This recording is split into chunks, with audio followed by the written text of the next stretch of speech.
I remember the first time I stepped inside that school. The air was heavy, damp, and smelled faintly of mold and old paint, the kind that sticks in your nose even after you leave. It was mid-afternoon, the light outside gray and dim from a clouded sky, and it filtered to the tall, dusty windows and thin, lazy shafts. The place felt paused, like someone had hit stop and left everything exactly where it had been decades ago. I pushed open the main doors, and they creaked like they hadn't been touched in years.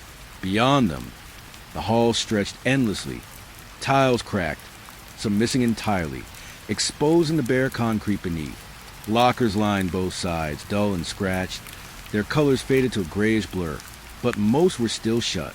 Some rattled slightly when I brushed against them, and I could swear a few shifted on their own, settling back into place as if they had been waiting. I remember running my fingers along the locker doors. The metal was cold and rough, peeling with rust and patches. I tried opening a few, half expecting nothing to be inside, but most still held remnants of someone's past. Lunchboxes with old stickers peeling off, notebooks with pages yellowed and brittle, jackets folded so carefully you could almost imagine a student had just left them there yesterday. There was a strange intimacy in it, like walking into a snapshot of life that had stopped suddenly, mid-motion, mid-thought. The silence in the hallway was thick. My footsteps echoed loudly, bouncing off the walls and ceilings, and for a moment, I felt like I was trespassing in someone else's memory. I tried to imagine the place alive, filled with chatter and locker slams and the scrape of sneakers on tiles, but every sound I made seemed to belong only to me, swallowed immediately by the emptiness. I found a locker slightly ajar and peeked inside. A pencil case still lay in the bottom, partially unzipped, pens and pencils scattered inside, as if dropped in a hurry. There was a faint, almost imperceptible smell. Old paper, a hint of wax from crayons long faded. I touched the pencil with my fingertip and pulled it out. It was brittle and yellowed, and when I dropped it, it clattered loudly against a metal floor. I jumped at the sound, heart hammering, as if I wasn't expecting the place to respond so sharply to such a small gesture. I moved slowly, methodically, opening locker after locker.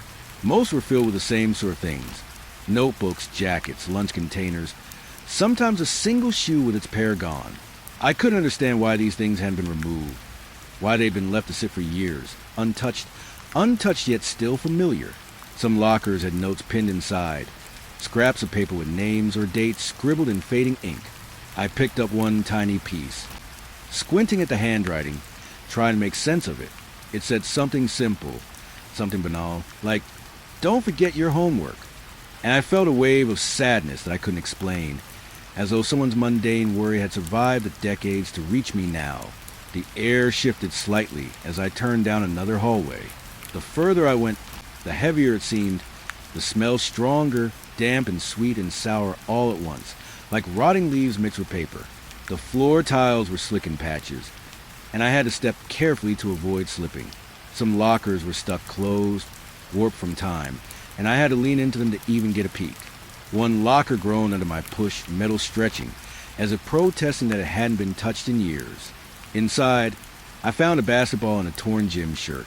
Its colors faded to something gray and lifeless. I held it up and felt a chill, the fabric almost clinging to my hand. I kept walking, and the silence pressed down on me, making me aware of every breath, every heartbeat.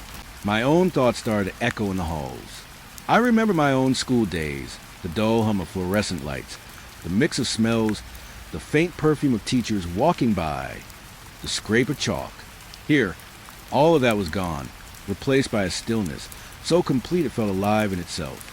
And sometimes when I paused, I could swear I heard the faintest scrape of a locker hinge somewhere ahead of me, or a whisper so soft I couldn't tell if it was real or just my mind filling the emptiness. I stopped at a locker with a small mirror stuck to the inside of the door. The glass was cracked in one corner, but I could still see my reflection, pale and wide-eyed.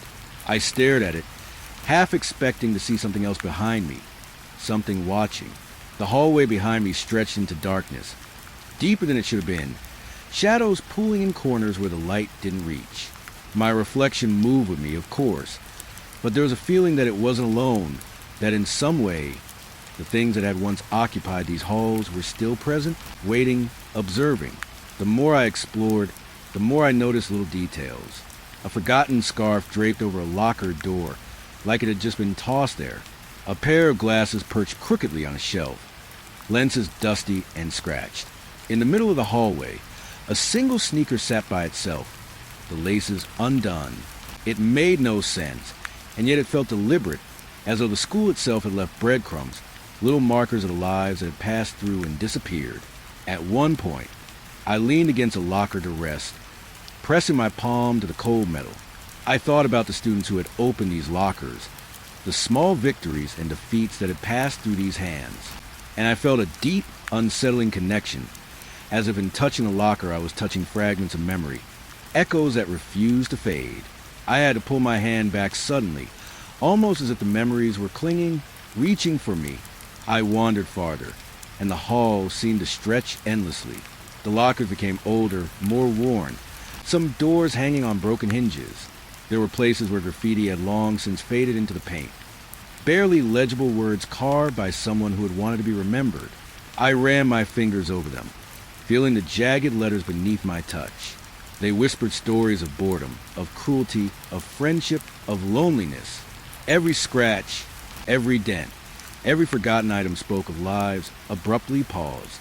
And then I found a locker at the very end of the hall, one that seemed oddly intact, almost pristine compared to the others. Its door was slightly open, and inside was a small notebook, bound in leather, still soft despite its age. I picked it up carefully, feeling the weight of it. The pages were filled with handwriting, careful and deliberate, chronicling days, worries, small joys, and fears. I flipped through slowly, my pulse quickening. Each page felt like a confession, a whisper from the past insisting I listen. I closed it and held it to my chest, feeling an unexpected sense of dread. The longer I stayed, the more I felt that the school wasn't empty. The lockers, the hallways, the scattered belongings, they all felt like they were waiting for someone to return, someone to remember. I turned to leave, but a sudden gust of wind, or was it a sigh, brushed past me, rattling the lockers and sending a chill down my spine. I froze, listening. The halls returned to silence, heavier now, as if aware of my presence, aware that I had seen, that I had touched, that I had remembered. I don't know how long I stood there, staring at those empty lockers, feeling the weight of all the lives that had once passed through them. Time seemed to stretch and twist, the afternoon light dimming imperceptibly. And even as I finally walked back toward the main doors, the sense of being watched, of something lingering just beyond sight, didn't leave me. It followed me, a quiet hum beneath my skin, a memory that refused to let go. By the time I stepped back outside, the sun was low, gray clouds pressing down, and I realized I had barely moved from the entrance to the far end of the hall. The school, silent and unmoving, seemed to exhale behind me. I walked away slowly, hearing the faintest clink of a locker door closing somewhere deep inside, though I hadn't touched a single one. And I knew, in that instant, that some part of the place was still alive, waiting for the next person to wander its halls, to notice, to remember.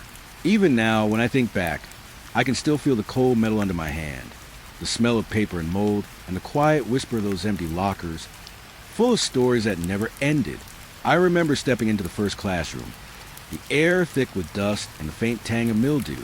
Sunlight filtered through the grimy windows, casting streaks that looked almost like fingers across the floor.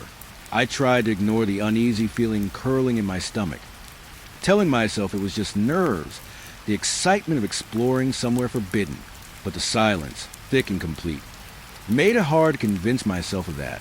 The desks were all in neat rows, as if the students had just left for a break that never came. Notebooks lay open, pages yellowed, pencils balanced perfectly on top of them. A thin layer of dust covered everything, disturbed in a few places where my footsteps had wandered in. I reached down and touched the desk. The wood was cold and dry beneath my fingers, but there was something strange about it, like it held a memory of someone's hand resting there long ago. That's when I heard it for the first time, a whisper, so soft I almost thought it was the wind sneaking through a crack in the window. I froze, my breath catching. There was nothing else in the room, just the desks, the chairs, the faint smell of chalk. And yet, the whisper came again, faint, almost teasing. I tilted my head, trying to locate it. "Hello," I murmured, but only my own voice answered me, bouncing off the walls. I told myself it was just the building settling, pipes shifting, something natural. Maybe an old speaker left behind, a trick of echoes. But then I heard again, a little clearer this time, a syllable or two that didn't quite make sense. It wasn't a language I knew, just a sound, soft and deliberate. I swallowed, forcing myself to move. "It's nothing," I whispered to myself, but my own words sounded fragile, and even I wasn't convinced. I walked along the row of desks, each step loud on the wooden floor, and tried to focus on the details. The torn edge of a notebook, the faint stain of something dark on a chair, a pencil balanced on the edge of a desk, as if someone had meant to pick it up later. The whisper followed me, drifting just beyond my ears, always soft, just out of reach. I spun around, looking into the corners, under the desks, at the walls, but there was nothing. I laughed quietly, nervously, shaking my head. "It's just my imagination." And for a moment it stopped. I thought I'd fooled myself. But then, when I leaned down to pick up a notebook, it came again, sharper this time, almost like a breath in my ear. I jerked upright, heart hammering. There was no one there. The room was empty. My own shadow stretched across the floor, long and thin, but it was the only thing moving. I moved from classroom to classroom, each one worse than the last. The whispers grew bolder, weaving through the walls, crawling across the ceiling. I tried to pinpoint them, to find a rational explanation. A loose vent, a crack in the floorboards, a stray bird outside. But there was nothing, and that was when the unease started to twist into fear. Not the immediate, sharp fear you get from a sudden noise, but the kind that burrows into your bones, steady and slow, like frost creeping over glass. I paused in one room, leaning against a desk. The whispering stopped for a heartbeat. Silence pressed down so hard I could feel in my ears. And then, softly, almost imperceptibly, the whisper returned. I heard a name this time, my own. I froze, my stomach knotting. "No," I whispered. That can't be." But it had been my name. The sound had been delicate, almost gentle, but unmistakable. I scanned the room frantically. The windows were closed, the doors shut tight. No one could be inside. No one had been. I told myself it was a trick of memory, my mind playing games because of the eerie emptiness, but the cold sweat on my neck said otherwise. I moved faster, walking down the hallway toward the next classroom. My footsteps echoed off the walls, sharp and hollow. The whisper followed, weaving around me, impossible to locate. It grew in confidence, repeating words, syllables, sounds I couldn't understand, like the building itself was breathing through me, speaking to me, teasing me. I put my hands over my ears, closed my eyes, tried to block it out, but the sound found a way in, curling around my skull, burrowing into my thoughts. In one room, I found an old chalkboard, still dark green and dusty. I traced my fingers over the surface and saw faint smudges of past lessons. Numbers, letters, sentences, some unfinished, some erased. And then I noticed the faint marks of a finger, swiping across the board in a gesture that felt deliberate, like someone had been there not long ago, writing something they didn't want anyone else to read. I leaned closer, tracing the lines of my eyes. My heart leapt when I thought I saw a word form, almost like the chalk was moving on its own. I stepped back quickly. The whisper surged, louder this time, urgent. I clutched my head, shaking it, trying to convince myself it was nothing, anything. But it wasn't nothing. It never had been. The whisper seemed to pulse with intent, curling around the edges of my vision, brushing against my thoughts. I felt a nausea I couldn't shake, a vertigo that made the walls sway slightly, just at the edges of my perception. I told myself to breathe slow, steady, one step at a time. But as I moved, the whispers followed, morphing into soft laughter, almost a giggle, faint and distant, like children playing just out of reach. I swallowed, dry-mouthed, and forced myself to look at the details of the room, the concrete beneath my shoes, the cracked window panes, the rusted radiator. Anything solid, anything real, and for a moment, I thought it worked. The whispers ebbed, faded to almost nothing, but then, without warning, one voice, clear and insistent, cut through the quiet. "Stay." I froze. My blood ran cold. I wanted to run, but my legs felt like they belonged to someone else. I turned quickly, expecting to see someone standing in the doorway. A shadow, anything, nothing. Only the dust motes floating in the sunlight, slow and lazy, and the whispering that had retreated to the edges of the room. I don't remember how long I stood there. The room felt like it was contracting, walls inching closer with every heartbeat. My fingers brushed over the desk in front of me, seeking reassurance, and the whisper returned, soft now, like a sigh, curling in my ears, filling every corner of the room. I realized then that it wasn't outside me. It was inside. The sound had made a home in my head. I stumbled into the hallway, forcing my feet to move. The building stretched endlessly ahead, the doors yawning darkly, classrooms spilling shadows like ink. The whispers flitted from one classroom to another, following me, waiting for me to falter. I wanted to believe it was a trick, that maybe the wind or the echo of my own voice was making it happen. But deep down, I knew it wasn't. Something had settled in the school, something patient, watching, and now it had noticed me. I slowed, leaning against the wall, hands pressed to my ears. My mind raced, trying to rationalize everything. Drafts, echoes, nerves, imagination. But each explanation was hollow, flimsy, a paper wall against the building's quiet insistence. And then, softly, almost mournfully, I heard it again. My name. And this time it wasn't a whisper. It was a call, deliberate, certain, like it had been waiting for me to answer. I shook my head violently, trying to shake the sound away. But it lingered. Every classroom I passed seemed alive in a way that made me shiver. Chairs tilted slightly as if in anticipation. Desks creaked under unseen weight. And the whispers, they weren't random anymore. They had rhythm, intention, and something about them made my skin crawl. I remember running then, moving from classroom to classroom, not caring about the dust, the debris, the stale air. I just needed to get out, to escape the sound that had attached itself to my thoughts. But no matter how fast I moved, the whisper stayed, hovering just behind my mind, repeating, coaxing, pressing.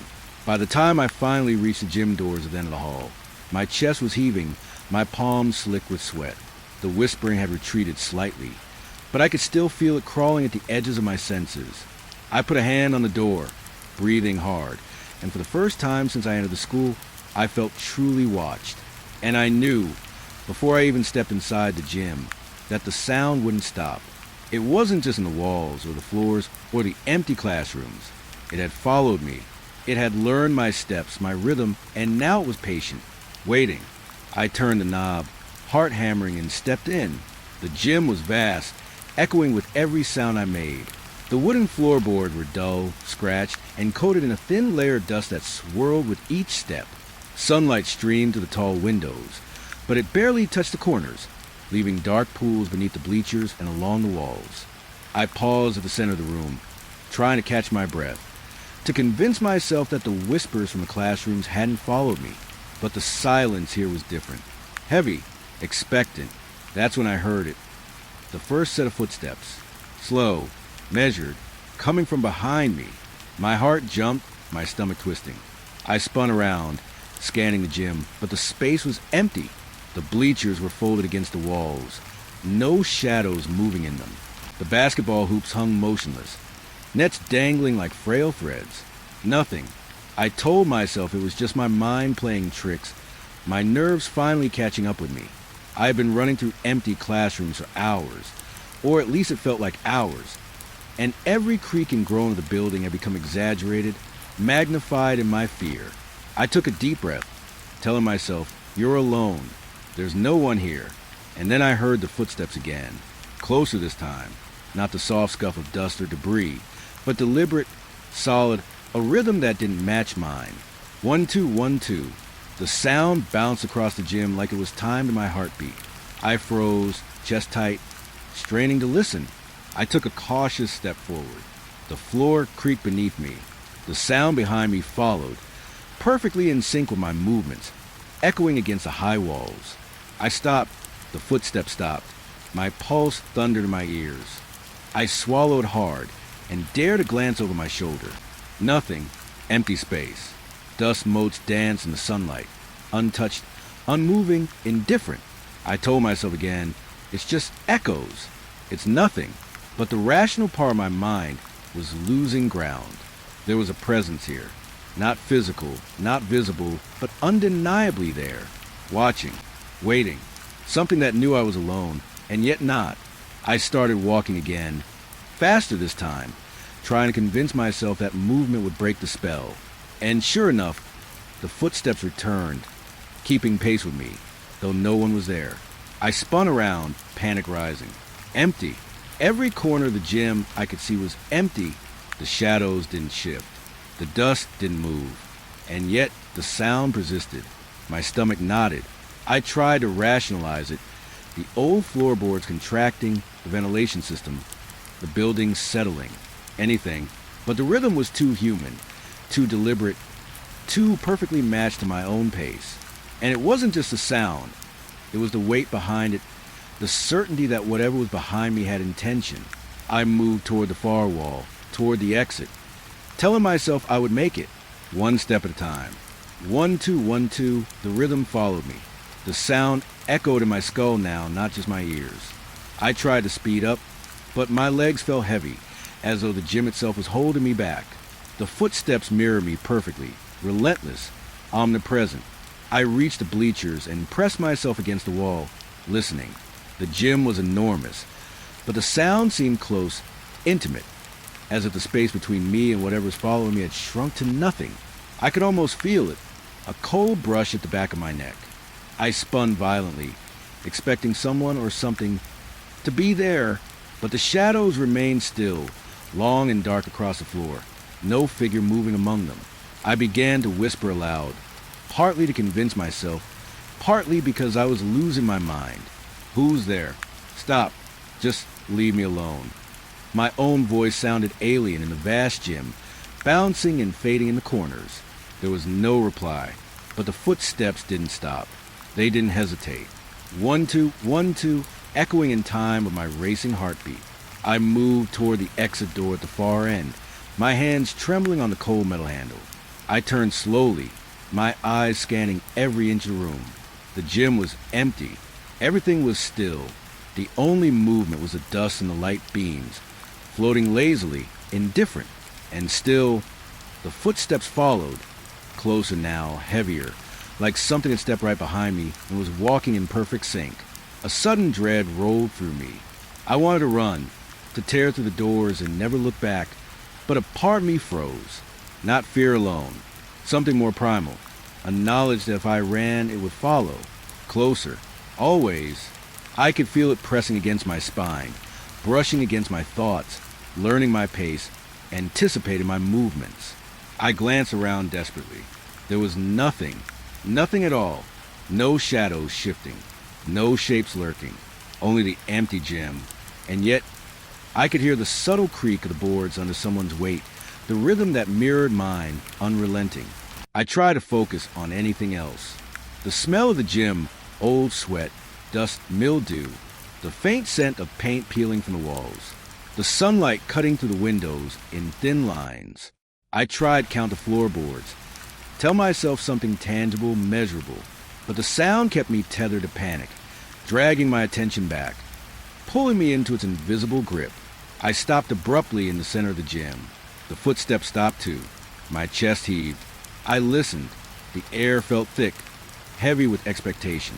I wanted to believe I had fooled it, that I had tricked whatever followed me. But then, softly, almost imperceptibly, a single step sounded behind me. One step, nothing else. No echo, just that precise, deliberate press against the floor. I whipped around. Empty. My stomach dropped, cold dread settling in my chest like a weight. I backed up slowly, eyes darting across the gym, scanning the shadows, the corners, the bleachers. Nothing. And yet, the feeling of being watched press against me, tightening, squeezing. My pulse pounded, my breath shallow. I wanted to scream, but the sound caught in my throat. I forced myself to take another step, and the footsteps responded, mimicking mine exactly. 1, 2, 1, 2, closer now. My hand shook, sweat prickling my temples. I tried to focus on the door, to reach it, to escape. But every step I took, every movement, the sound mirrored me, relentless. I could feel it tracking me, not just behind me, but everywhere, filling the gym, making the walls pulse with its presence. I stumbled, heart hammering, and the footsteps stopped abruptly. Silence. Thick, heavy silence. I froze, convinced that the next moment would bring the inevitable. A figure emerging from the shadows, reaching for me, a hand on my shoulder. But nothing came, only the silence, suffocating in its intensity. I pressed myself against the wall, desperate for a foothold in reality. The gym, enormous and empty, felt alive. Every creak of the boards, every sigh of the wind to the windows, every flutter of dust in the light seemed heightened, amplified. And then, slowly and possibly, the footsteps resumed. But this time, they were lighter, more careful, deliberate in their cruelty. Always behind me, always waiting, never visible. I don't know how long I stayed there, pressed to the wall, hands over my ears, trying to convince myself it was just my imagination. But the rhythm never left. It was a shadow in sound, a predator in echo, shaping itself around my fear.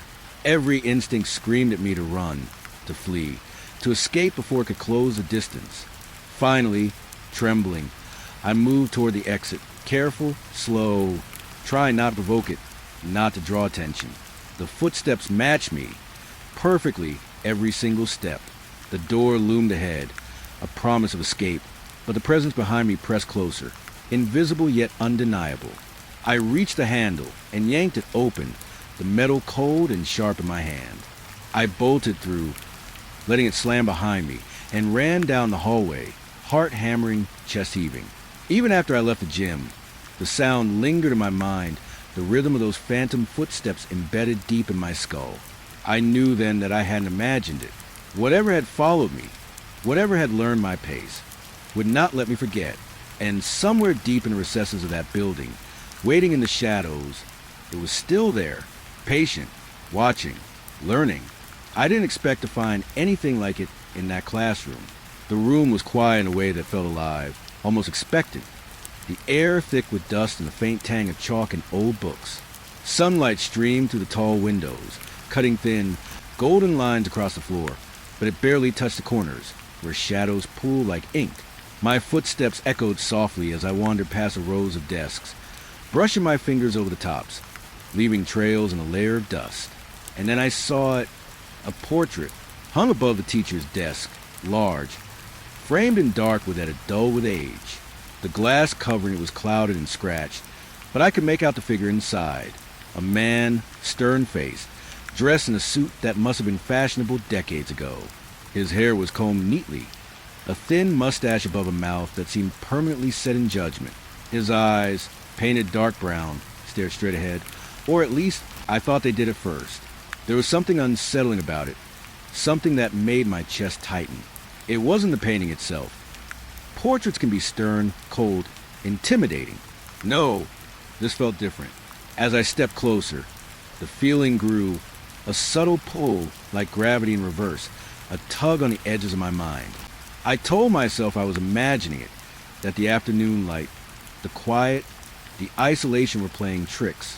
But my instinct screamed at me to pay attention, to look deeper. I studied the eyes. At first, they seemed fixed, as portraits always are. But after a few moments, I could have sworn they shifted, just slightly, imperceptibly, enough that the corners of the eyes seemed to track me. I leaned forward, heart hammering, telling myself it was impossible. Paint does not move. Portraits do not breathe.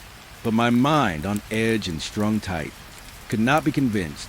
I remembered stories I'd heard as a kid, rumors about haunted classrooms, about teachers who refused to leave, about eyes that followed students through the halls.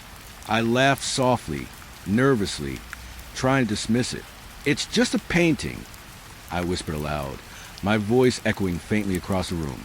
But the laugh sounded hollow even to me. I stepped back, trying to shake the feeling. The rest of the room should have grounded me.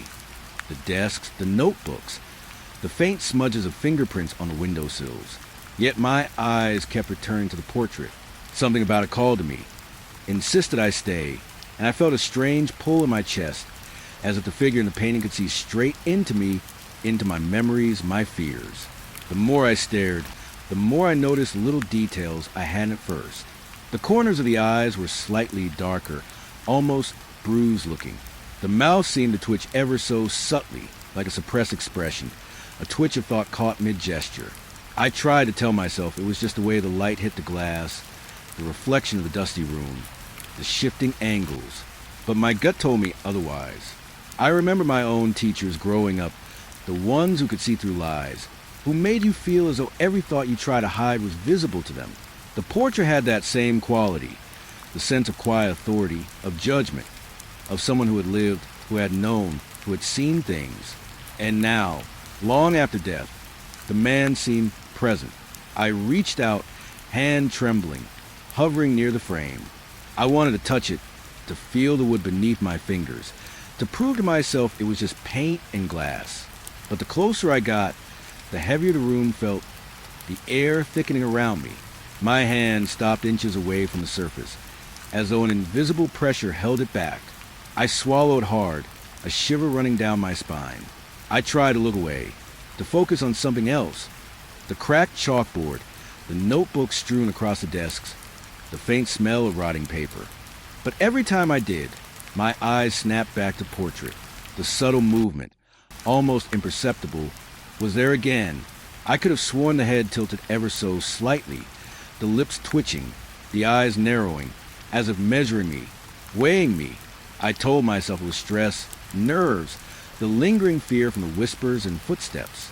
But deep down, I knew it wasn't just that. There was a presence in the room, something that had settled into the shadows, something that lingered, watching, patient, and it seemed linked to the portrait. I took a step back, my mind racing. Memories I hadn't thought of in years began to surface. Stories of students disappearing, of schools left abandoned suddenly, of teachers who were rumored to haunt the halls long after death. I shook my head, trying to dismiss them. They're just stories. But the sense of being drawn in, the magnetic pull I felt toward the painting, made my chest tighten with dread. I noticed the frame more closely then, the varnish cracked, the wood warped slightly, the faint scratches along the edges. Someone or something had cared for this portrait, had touched it, had left marks behind. And the eyes seemed to hold secrets, a lifetime of them. I felt a sudden urge to kneel, to study every brushstroke, to understand the story behind the man frozen in paint.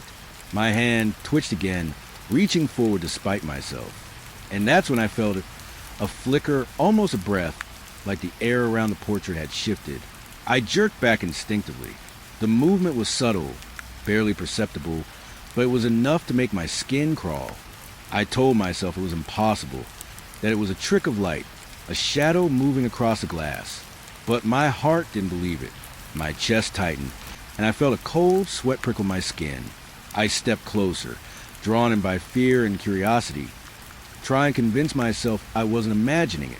I focused on the eyes again, trying to catch the movement, to understand it, and then it happened. The head shifted slightly, just a fraction of an inch.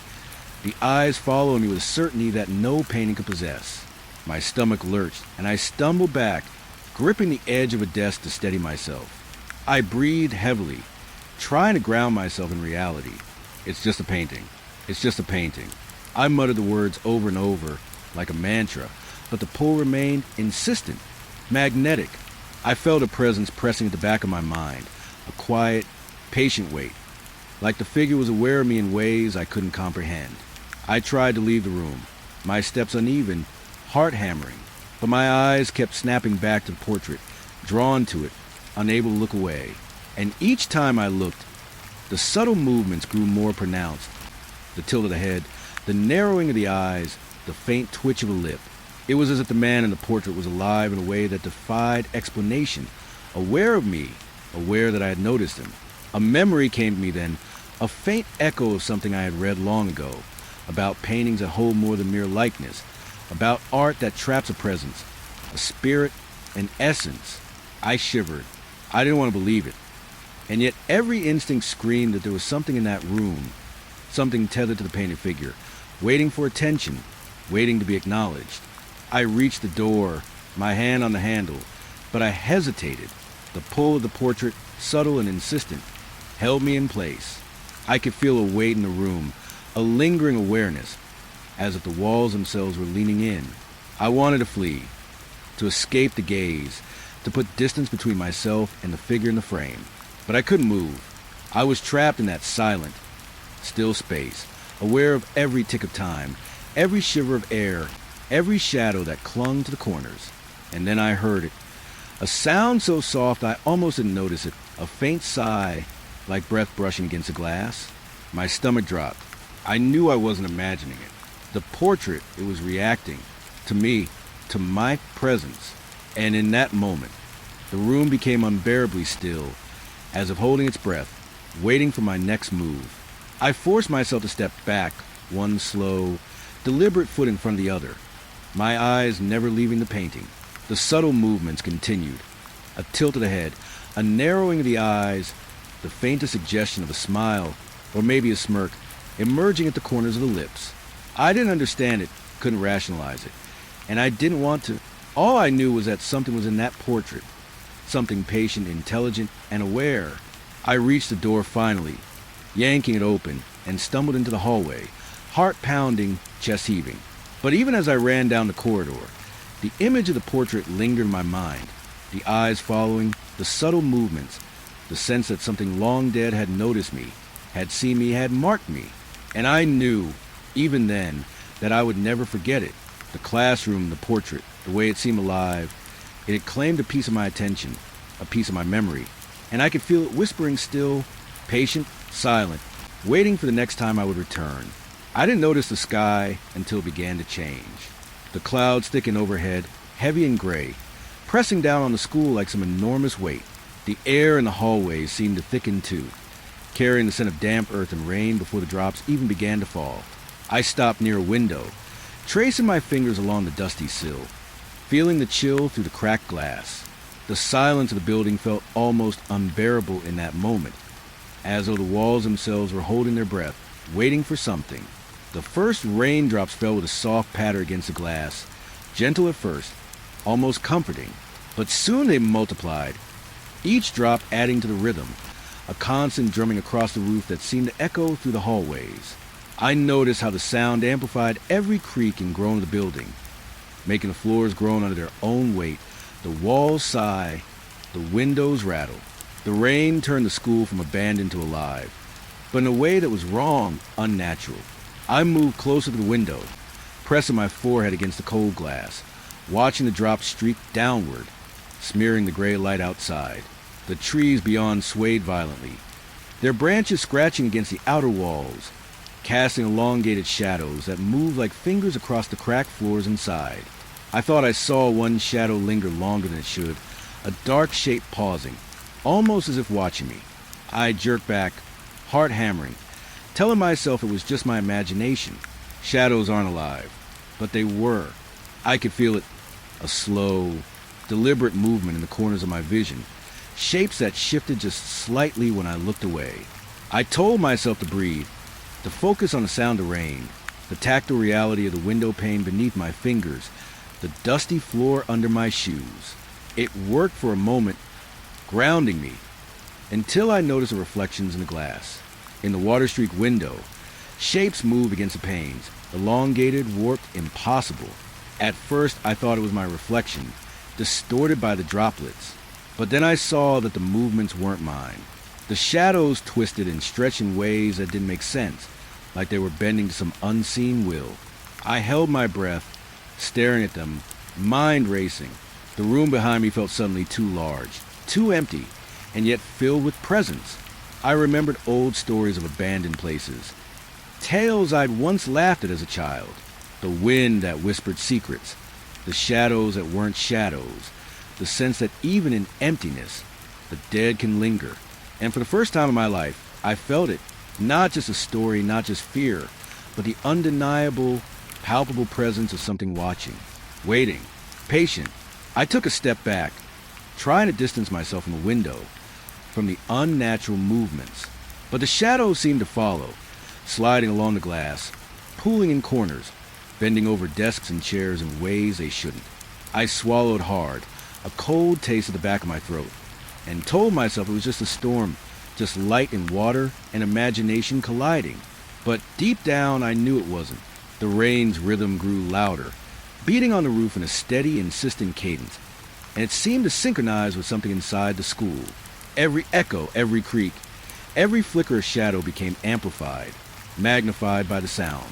I realized I could feel in my bones. The building itself was alive in a way that was wrong.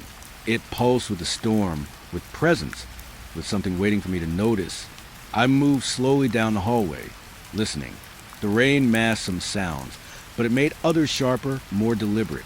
I heard small scuffing noises, too faint to place, too precise to be random. A chair shifted slightly under the weight of nothing. My heart leapt and I froze. The shadows in corners seemed darker now, more tangible, bending in ways that didn't correspond with the light. I told myself to breathe, to focus, but my chest was tight, my pulse erratic. I entered another classroom, the door creaking as I pushed it open. The rain's rhythm now dominated the room, drumming on the roof and windows, echoing in every corner. I glanced at the desks, the chalkboards, the scattered notebooks, trying to find something, anything to ground myself. But the shadows shifted again, stretching across the walls in impossible ways, pulling at the edges of my vision. I leaned against the wall, pressing my hand to the cold paint, trying to convince myself it was just my imagination. I closed my eyes briefly, counting the beats of the rain, willing myself to stay rational. 1, 2, 3, 4. The rhythm became hypnotic, pulling at my thoughts, my memories, my sense of safety. And then I realized it wasn't just the rain. There was a presence in the room, subtle at first, almost playful, moving in time with the storm, watching, patient, waiting. I opened my eyes and the shadows reacted, bending slightly, almost retreating, then returning with deliberate intent. I shivered, a chill that ran from my neck to my fingertips. My mind tried to rationalize it. Flickering light, water on glass, reflections, but the movements were too precise, too intentional, too alive. I could feel it studying me, testing me, waiting for me to make a mistake. The rain intensified, hammering now relentless. The shadows stretched further, wrapping across the room, pooling under desks, along walls, reaching toward me in ways that were impossible. My pulse raced, and I could feel sweat bead on my forehead despite the chill. I backed toward the door, hands pressed to my ears for a moment to block out the rhythmic pounding, but even then, the feeling didn't leave. It followed me in my mind, curling into my thoughts, whispering in silence. I told myself to move, to leave, to escape the room and the building. But I was caught in the pull, mesmerized by the storm and the shadows it seemed to animate. The shapes twisted unnaturally, curling around each other, stretching upward toward the ceiling, and then collapsing back into corners. My stomach churned, a sense of vertigo creeping into me, making the floor feel unstable.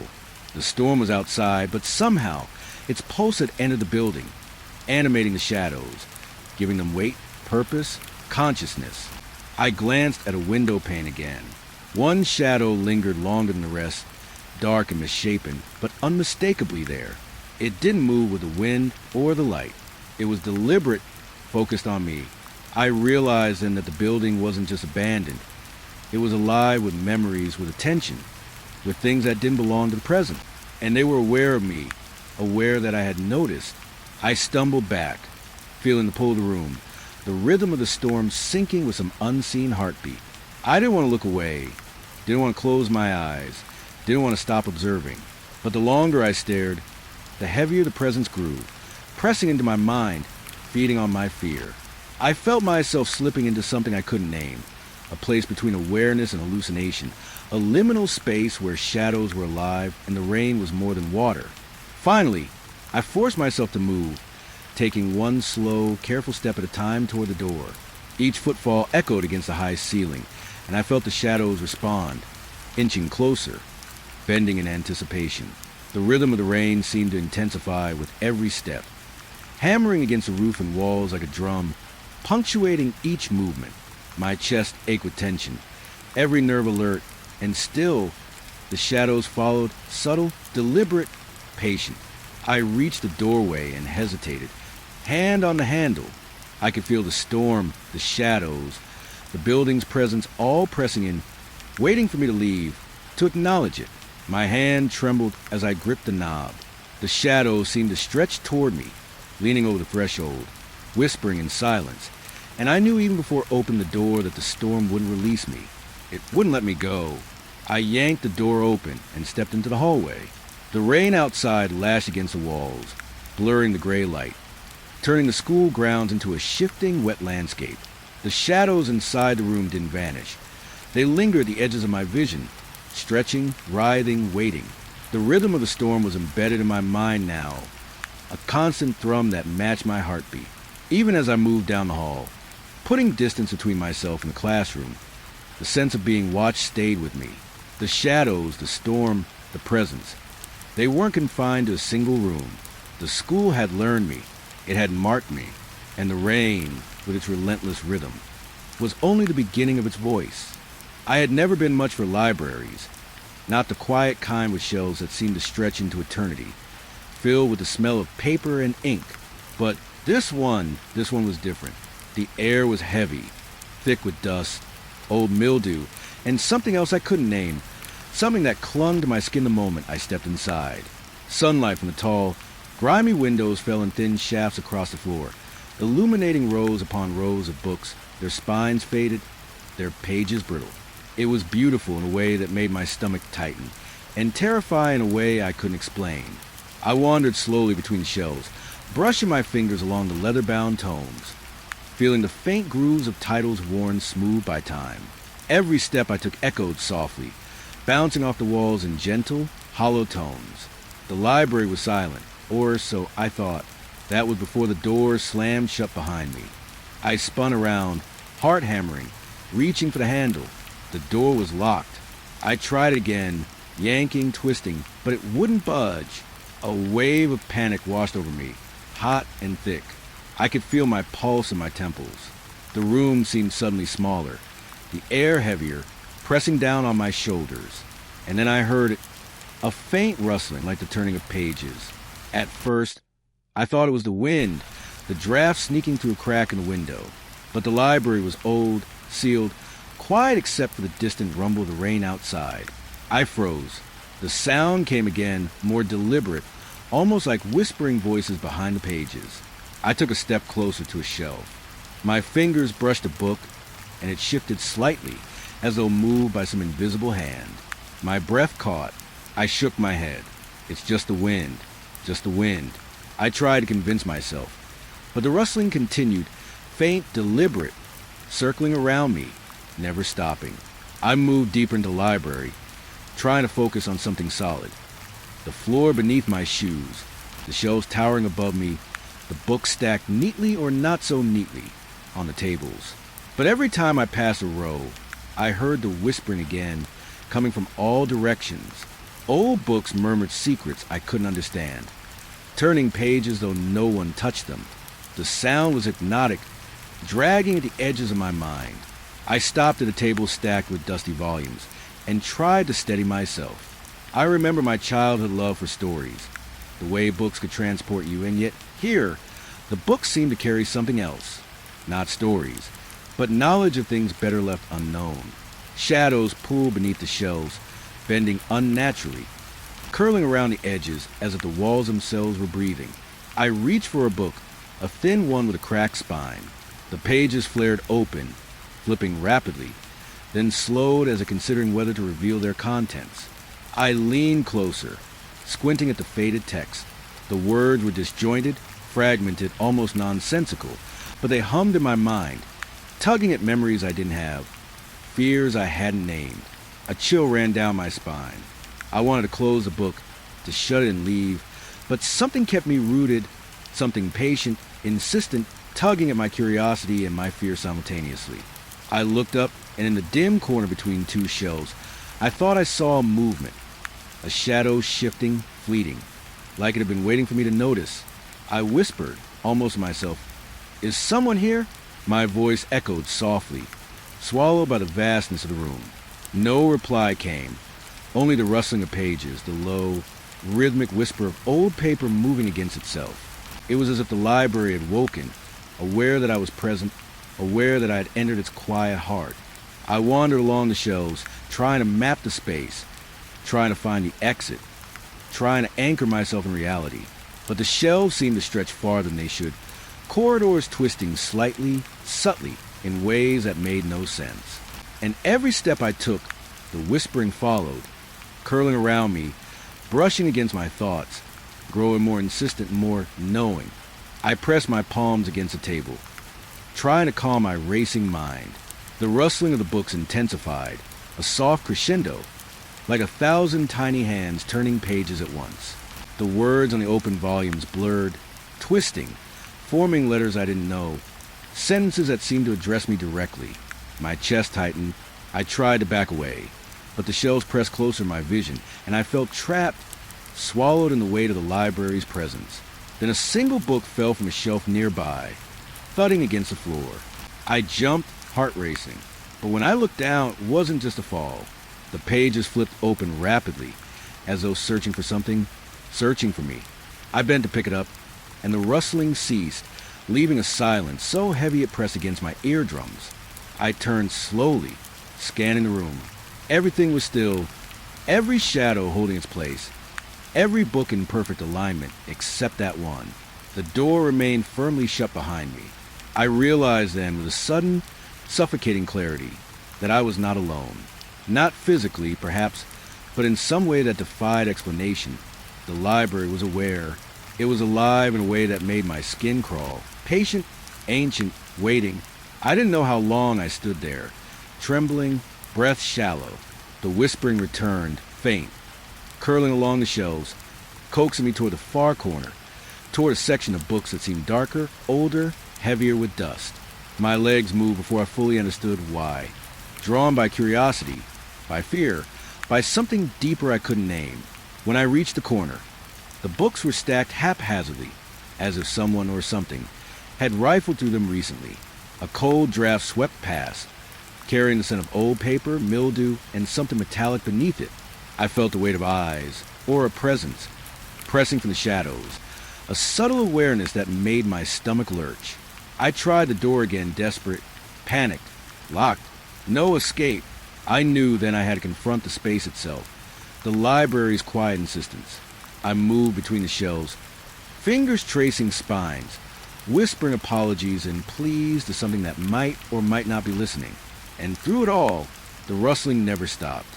The books whispered secrets too heavy to comprehend, and I realized, in the deepest part of myself, that the library had claimed me, not physically, not yet, but in some way that would linger in memory, in thought, in the quietest moments when I was alone. I almost missed it. The hallway was narrow, lined with lockers and classrooms, each door a dull, gray slab of peeling paint. The rain outside drummed against the windows, rhythm echoing through the walls, carrying the sense of the library's presence with it. And there, almost hidden beneath a loose carpet strip near the end of the hall, I saw it. A small door, low to the ground, partially obscured by shadows. I crouched down, heart hammering, and brushed away the dust and debris. The wood was rotted at the edges, the handle corroded, cold metal beneath my fingers. The smell hit me before I even opened it. Sour, rotten, a heavy, damp stench that clung to the air and made my stomach turn. I hesitated, pressing my forehead against the door, listening. Nothing, only the echo of rain and the faint groan of the old building. I told myself I had to see, had to know what lay beneath. I turned the handle, and the door creaked open slowly, releasing a gust of stale air that smelled of decay and long-forgotten things. My eyes adjusted to the dimness, the shadows swallowing the edges of the stairwell. The stairs themselves were old, wooden, warped, groaning under the slightest weight. I placed a foot on the first step, and it shifted, a deep, resonant creak that echoed through the empty hallway above. My pulse jumped. I hesitated. Each step downward seemed to awaken the staircase, the wood alive beneath me, warning me. I forced another step, and the scent grew stronger, earthy, foul, almost alive, as if the basement itself exhaled a warning. I tried to rationalize it. Old wood, damp, rats, mold, anything that could explain the smell, the sound. But deep down, I knew it was something else. Something waiting below, patient, hungry for attention. The darkness at the bottom of the stairs seemed thick, viscous, like it could swallow light. I felt my chest tighten, and every instinct screamed at me to turn back. The steps groaned again, louder this time, in response to my weight. I stopped, hand on the railing, listening. The air was cold, heavy, and oppressive. I could almost hear movement below, subtle, deliberate, a shift that wasn't a house settling or water dripping. Something alive lurked in the shadows, and was aware I was descending. I forced myself to move, one step after another. Each creak, each groan, echoed up the stairwell like a warning. The darkness below seemed to pulse, breathing with a life of its own. I could feel it watching, learning, measuring my pace, my hesitation, my fear. At the bottom, the floor was uneven, splintered in places. The walls smelled of damp earth and rot. Shadows clung to the corners, pooling unnaturally, and the faintest sound of movement came from the far end. A scrape, a sigh, something shifting, alive. I froze, listening, every nerve strung tight. I wanted to turn back, to run up the stairs and out of the school, but a strange compulsion drew me forward. The air grew colder, heavier, like it was pressing against my lungs. Every step forward was deliberate, careful, my ears straining for the tiniest sound. And then I heard it clearly, a low, wet scraping like fingernails across wood or stone, deliberate, slow, patient. Something was down here, and it had noticed me. I paused, heart hammering. The darkness seemed to lean closer, wrapping around me, filling my mind with the faintest whisper of intent. My pulse was deafening in my ears. I wanted to retreat, but I couldn't. Not yet. I needed to see what was below, to understand, to confront the oppressive weight that had followed me since I first entered the school. And somewhere in that darkness, I could feel it waiting, patient, alive, watching every hesitant step I took, every shallow breath I drew, ready for me to take the next, to descend further into whatever was hiding in the depth of the basement. I didn't want to find them. The hallway was narrow, the lights long gone, leaving only the faint glow of a broken ceiling fixture that flickered with every step I took. My breath echoed against the walls, shallow and uneven, but it wasn't just my own noise I was aware of. Something lingered behind me, patient, silent, waiting. I tried to tell myself I was imagining it, that the basement, the storm, the library, everything I'd seen so far was getting under my skin. But deep down, I knew I wasn't imagining anything. The photographs were in a small metal cabinet pushed against the wall, a relic almost hidden in the shadows. I had almost passed it, thinking it was nothing more than a filing cabinet, old and useless. But the faint metallic scent drew me closer, tugging at my curiosity. I reached out, fingers trembling, and pulled open the drawer. The air hit me then, musty and thick, smelling of paper, mildew, and something more acrid, something like iron. Inside were the photos, hundreds of them, stacked in no particular order, yellow with age. Students in uniforms I barely recognized, faces frozen in posed smiles, stiff postures. Most were innocent enough at first glance, but then I noticed the details. Some faces had been scratched out, erased violently, lines gouged across smiles, eyes, entire heads. Others, I could swear, just for a moment, blinked. I froze.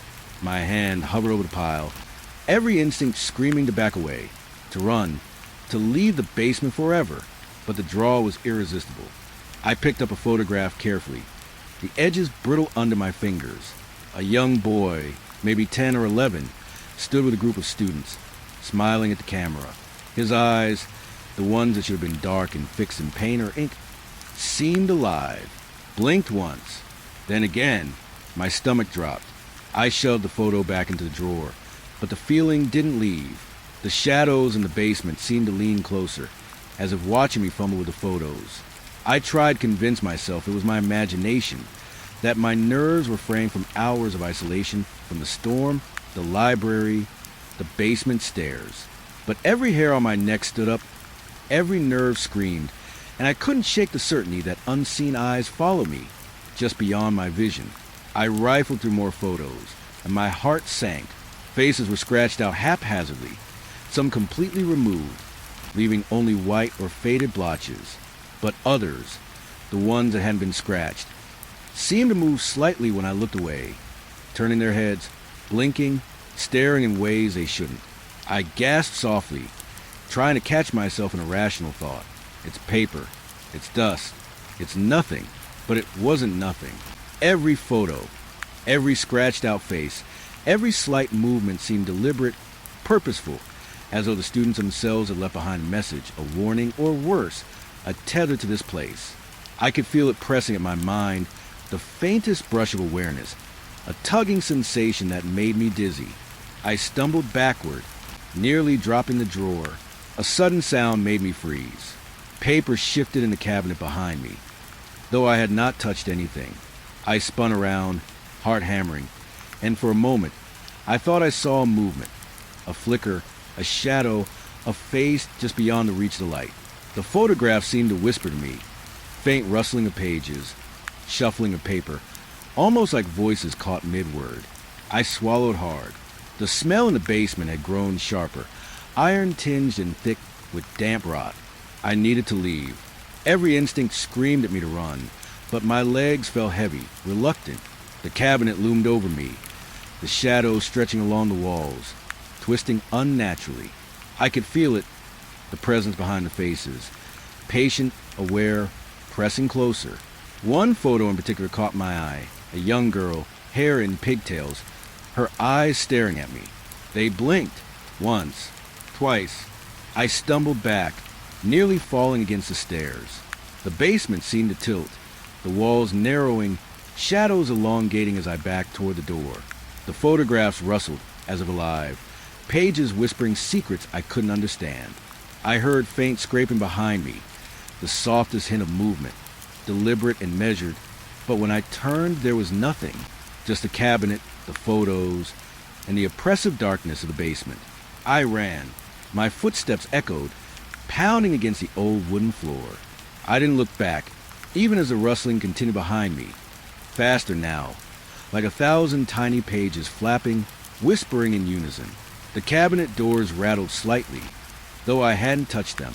The photos, they were reaching, somehow, through the air, through space, into my mind. I could feel it. Every scratched-out face, every blinking eye, every frozen smile. They were where I had seen them. I reached the stairs leading up, hands trembling as I grabbed the railing. The air grew colder, heavier, pressing against my chest, and I could feel it trailing me, patient, unseen, just beyond my reach. Every step creaked beneath my weight, echoing through the basement like a drumbeat, synchronized with the faint whispers of paper and shadows. I stumbled onto the landing, breathing hard, heart racing.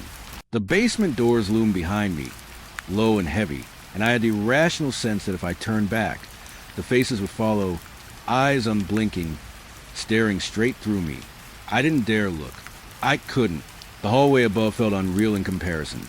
Light from the broken ceiling fixture barely penetrating the gloom, but at least there were no whispers, no rustling pages, no blinking eyes. Yet the sense of being pursued didn't leave. The photographs had marked me, or perhaps the presence in the basement had. Something intangible, patient, aware, had attached itself to me. I could feel in the shadows at the edges of my vision, in the chill that ran down my spine, every time I moved too slowly or paused to catch my breath. I kept moving, step by step, down the corridor, hands pressed against my ears briefly to block out the imagined whispers. My mind raced, trying to rationalize, trying to tell myself that I was alone, that nothing could follow me from the basement, that blinking photographs were not real. But I could feel it, eyes in the dark, weightless and patient, tracking me, learning my pace, waiting for me to falter. I reached the classroom and ducked inside, heart hammering, hands shaking. The rain outside pattered against the windows, masking other sounds, but it didn't drown the presence I felt in the air.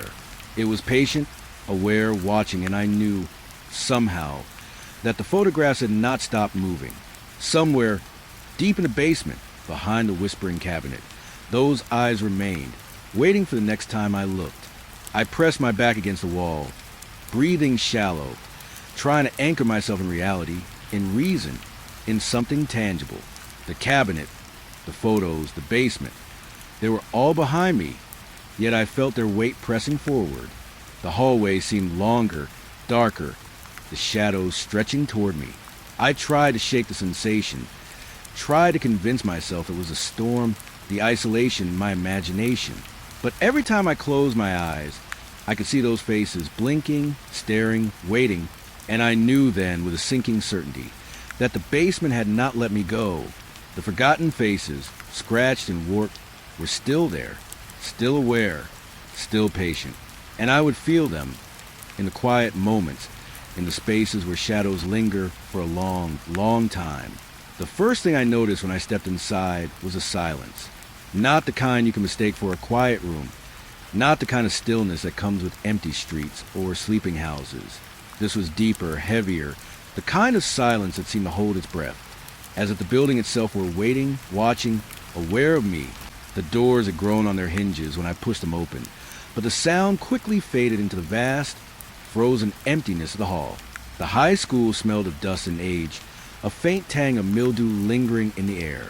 I could see the light from the morning sun slicing through the grimy windows in thin, golden lines, landing on floors cracked with time and neglect. Lockers stood like silent sentinels along the walls, their paint peeling, dents marking decades of use and abandonment. Some were half open, revealing forgotten notebooks, torn photographs, and clothing faded to dull gray. I couldn't help but peek into one or two, feeling an almost unbearable intimacy with strangers who had left in a hurry, leaving pieces of their lives behind. The halls stretched endlessly, corridors turning at odd angles, some doors hanging crooked, some locked, others gaping open into darkness. I walked slowly, step by step, letting my fingers trail along the rough brick and cold metal of the lockers. Every creak beneath my shoes seemed louder than it should have been, echoing off the walls like an announcement, a warning. My pulse was steady at first, but there was an undertone of dread I couldn't shake. Something about this place felt wrong, as if time itself had stopped, frozen at the moment it closed its doors for the last time. I remembered news reports from decades ago, stories of a lockdown so sudden that no one knew what happened inside. Students left their lunches, their books, their coats. Teachers vanished from classrooms. The building had been sealed off, a relic preserved in a single moment. I had laughed at it once, hearing the stories as a child, imagining it like a ghost town. But standing there now, seeing the peeling walls, the scattered papers, the faint streaks of sunlight through dust, it didn't feel like a story. It felt like truth frozen into form. My footsteps carried me past classrooms, their doors ajar, chalkboards still marked with lessons and reminders. In one room, a calendar hung crookedly on the wall, pages frozen on a day decades old. I reached out, brushing my fingers across it. The paper crumbled slightly beneath my touch. I pulled back quickly, startled by how delicate time felt in this place. Every step I took was a reminder that I was an intruder, a trespasser in a world preserved and abandoned, yet still somehow aware of me. The silence pressed against my ears, thick and oppressive. I told myself it was only the lack of human presence, the absence of noise that made my mind play tricks. But there were other things too, shadows that seemed to stretch farther than they should, corners that bent oddly in my peripheral vision, the faintest sense of movement just beyond what I could see. I shook my head, trying to convince myself I was imagining it. As I reached the main hall, I stopped. The echoes of my own movement filled the space in a way that made me shiver. The tile floor was cracked, footprints faintly visible in the dust, some newer than others, but I knew no one should have been here. I felt the weight of decades pressing down on me, each step stirring the past like dust in the air. I wanted to turn back, to leave, but curiosity drove me forward. The silence followed me, thick and patient, as I moved through the frozen halls of the school. And even as I walked, I felt it, the presence of time itself, preserved, waiting, watching. I found the classroom by accident, a door half open down one of the narrower hallways. I pushed it fully open and stepped inside. The room smelled faintly of chalk and dust, the faintest hint of something metallic beneath it. Desks were still arranged in neat rows, chairs tucked under, notebooks left mid-page, pencils scattered across the tops like frozen motion. It was like stepping into a photograph from decades ago. A life paused in a moment, and then I saw it. The chalkboard. The words were already there, written neatly in white chalk, as though someone or something had been expecting me. Welcome. The single word was simple, polite, almost friendly, but my chest tightened. I didn't know who or what had written it, and my instinct screamed at me to leave, yet I couldn't look away. Then more words appeared. You shouldn't be here. My breath caught. My pulse jumped. I took a step closer, my hand hovering above the top row of desks, trying to steady myself. The letters weren't perfect. They trembled slightly, the chalk leaving faint smudges along the board, but they were deliberate, aware. I whispered, "Hello?" My voice sounded strange in the room, hollow and soft. The chalk scratched lightly across the board, forming new words. "Do you see us?" I shook my head, stepping back. Rational thought tried to claw its way to the surface. Wind through a crack, old chalk settling, some mechanical quirk of the building. But deep down I knew this wasn't natural. The words continued to appear, forming sentences that chill me to my core. "We remember you. We are watching." My skin crawled. I tried to leave, but the door had somehow closed behind me, though I hadn't touched it. Panic rose in my chest. The room felt smaller now, the walls pressing in, the air thickening with an almost tangible presence. I tried to rationalize again, looking for some logical explanation. Maybe a student's prank long ago, maybe wind or vibration. But the chalk moved again, forming words I couldn't ignore. "Don't leave yet." I backed toward the door, eyes darting to the board. "We are here." It was unmistakable now, deliberate, patient. My fingers fumbled at the knob. Locked. I swallowed hard, my throat dry. The room seemed to pulse around me, every shadow deepening, every corner bending in ways that didn't make sense. I looked back at the board. New words were forming even as I watched, sentences that seemed to stretch across time and space. "You remember us. You always remember us." My heart pounded in my chest. I wanted to flee, but some invisible weight held me in place, forcing me to stare, to acknowledge the presence that waited patiently in the quiet, chalk-dusted room. I forced my mind to focus, tracing the letters with my eyes, trying to anchor myself in reality. The chalkboard trembled slightly as I watched, words forming slowly now. "We were forgotten, but you see us." My legs trembled. I realized then that I had stumbled into a memory, a residue of something long past but not gone. The sense of being watched grew stronger, pressing against my skin, curling into my thoughts. My pulse raced. I wanted to leave, but the door stayed firmly shut, and the chalk moved, patient, deliberate. It wasn't just writing words. It was communicating, aware of me, aware that I had arrived. I whispered, almost pleadingly, "I didn't mean to." The chalk stopped. Then it continued, forming words that were sharper, urgent. "You cannot leave without seeing." A cold shiver ran down my spine. I realized I was no longer just observing.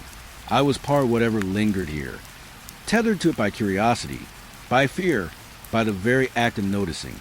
I wanted to run, but my feet felt heavy, rooted, compelled to stay. The chalkboard had claimed my attention, and I could feel its patient, silent insistence pressing against the edges of my mind. I left the classroom slowly, my legs unsteady, my mind racing. The hallways seemed longer, darker, stretching into spaces I couldn't place. And then I found myself in the cafeteria. The room smelled faintly of old food, sour and cloying, mingled with the decay of years left untouched. Tables and chairs were overturned, trays still in place, scraps of what had been left behind frozen in time. My stomach turned at the smell, a sharp reminder that this place had once been alive with noise, with movement, with human presence. The silence was deceptive. At random intervals, faint echoes of a lunch bell sounded, metallic and distant, reverberating across the empty room. I flinched each time, my pulse jumping. My footsteps sounded impossibly loud as I walked between the tables, eyes scanning the room. Shadows pulled beneath chairs and tables, bending slightly with a distorted light, from the grimy windows. I tried to focus on something concrete. The floor beneath my shoes, the rough texture of the table edges, the broken tiles along the walls. But the echoes persisted, intermittent, irregular, as though the cafeteria itself remembered the days when it had rung, when voices had filled the room. I paused by a tray left on the table, scraps of paper and crumbs scattered on it. It looked normal at first glance, but then I noticed the faintest signs of movement, a chair rocking slightly, a shadow shifting against the wall. My chest tightened. I told myself it was the wind, the uneven floor, my own imagination, but the feeling didn't leave. I moved carefully through the cafeteria, trying not to disturb anything, but it felt wrong. The room had a memory, the sense of time frozen, yet alive in fragments. The bell rang again, a faint metallic clang that seemed impossibly close, though no mechanism. I didn't expect the gym to be the way it was. The doors groaned as I pushed them open, the smell of mildew and sweat hitting me instantly. The floor was slick with dust, the lines on the court barely visible beneath years of neglect. Equipment was scattered, some piled haphazardly, some strangely aligned as if someone or something had been using it recently. My footsteps echoed sharply, bouncing off the high ceiling and empty walls, the sound magnified in the vast emptiness. I noticed at first when a basketball rolled slowly across the floor. I hadn't touched it. I froze, staring at the ball as it stopped in the middle of the court. My mind tried to rationalize. Wind, a slight tilt of the floor, an unseen vibration. But the air in the gym was still, dead still, except for the faint hum of the building settling. My pulse quickened. A weight machine rattled in the corner. A chain clinked against metal. I turned sharply, expecting someone to step out from the shadows. But no one was there. Just the equipment, motionless now, but not silent. My chest tightened. Something about the room felt aware, watching me with patient calculation. I moved slowly toward the bleachers, stepping lightly on the dusty floor. Shadows stretched across the gym, pooling in unnatural shapes against the walls. And then I saw it. At the far end, near the climbing ropes, a figure. It wasn't clear, not a person exactly, just a darker silhouette blending with the shadows. I blinked, and it seemed to shift, retreating when I tried to focus. Every instinct screamed at me to leave, but I couldn't look away. My legs felt rooted to the spot. The figure moved slightly with every step I took, a presence that mirrored me, always just out of reach. My mind spun, trying to make sense of it, to convince myself it was just my imagination, just a play of light and shadow.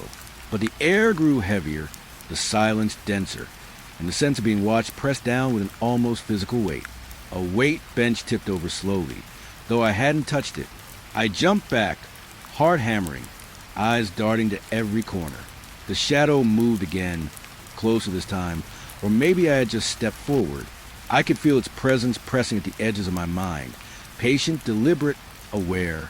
I tried to reason with myself. Old buildings creaked, settled, floors warped. Dust shifts, shadows play tricks. But that didn't explain the figure. Didn't explain the basketball rolling, the chain rattling, the weight of awareness pressing against me like a hand on my shoulder. I took another step forward, breath shallow. The shadows stretched, bending unnaturally. I could see faint reflections on the polished floor, shapes that didn't match my own. My pulse raced. The figure flickered again, moving just beyond the bleachers, silent and patient. I backed toward the door, but the gym seemed to expand, the exit farther away than before. Equipment shifted subtly with each step I took, as if the room itself were alive, resisting me, guiding me toward the center. My chest tightened. I could feel the presence behind me now, patient, almost sentient, waiting for me to falter. I ran. My shoes pounded against the dusty floor.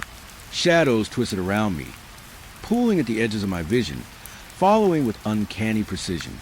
The figure didn't chase me.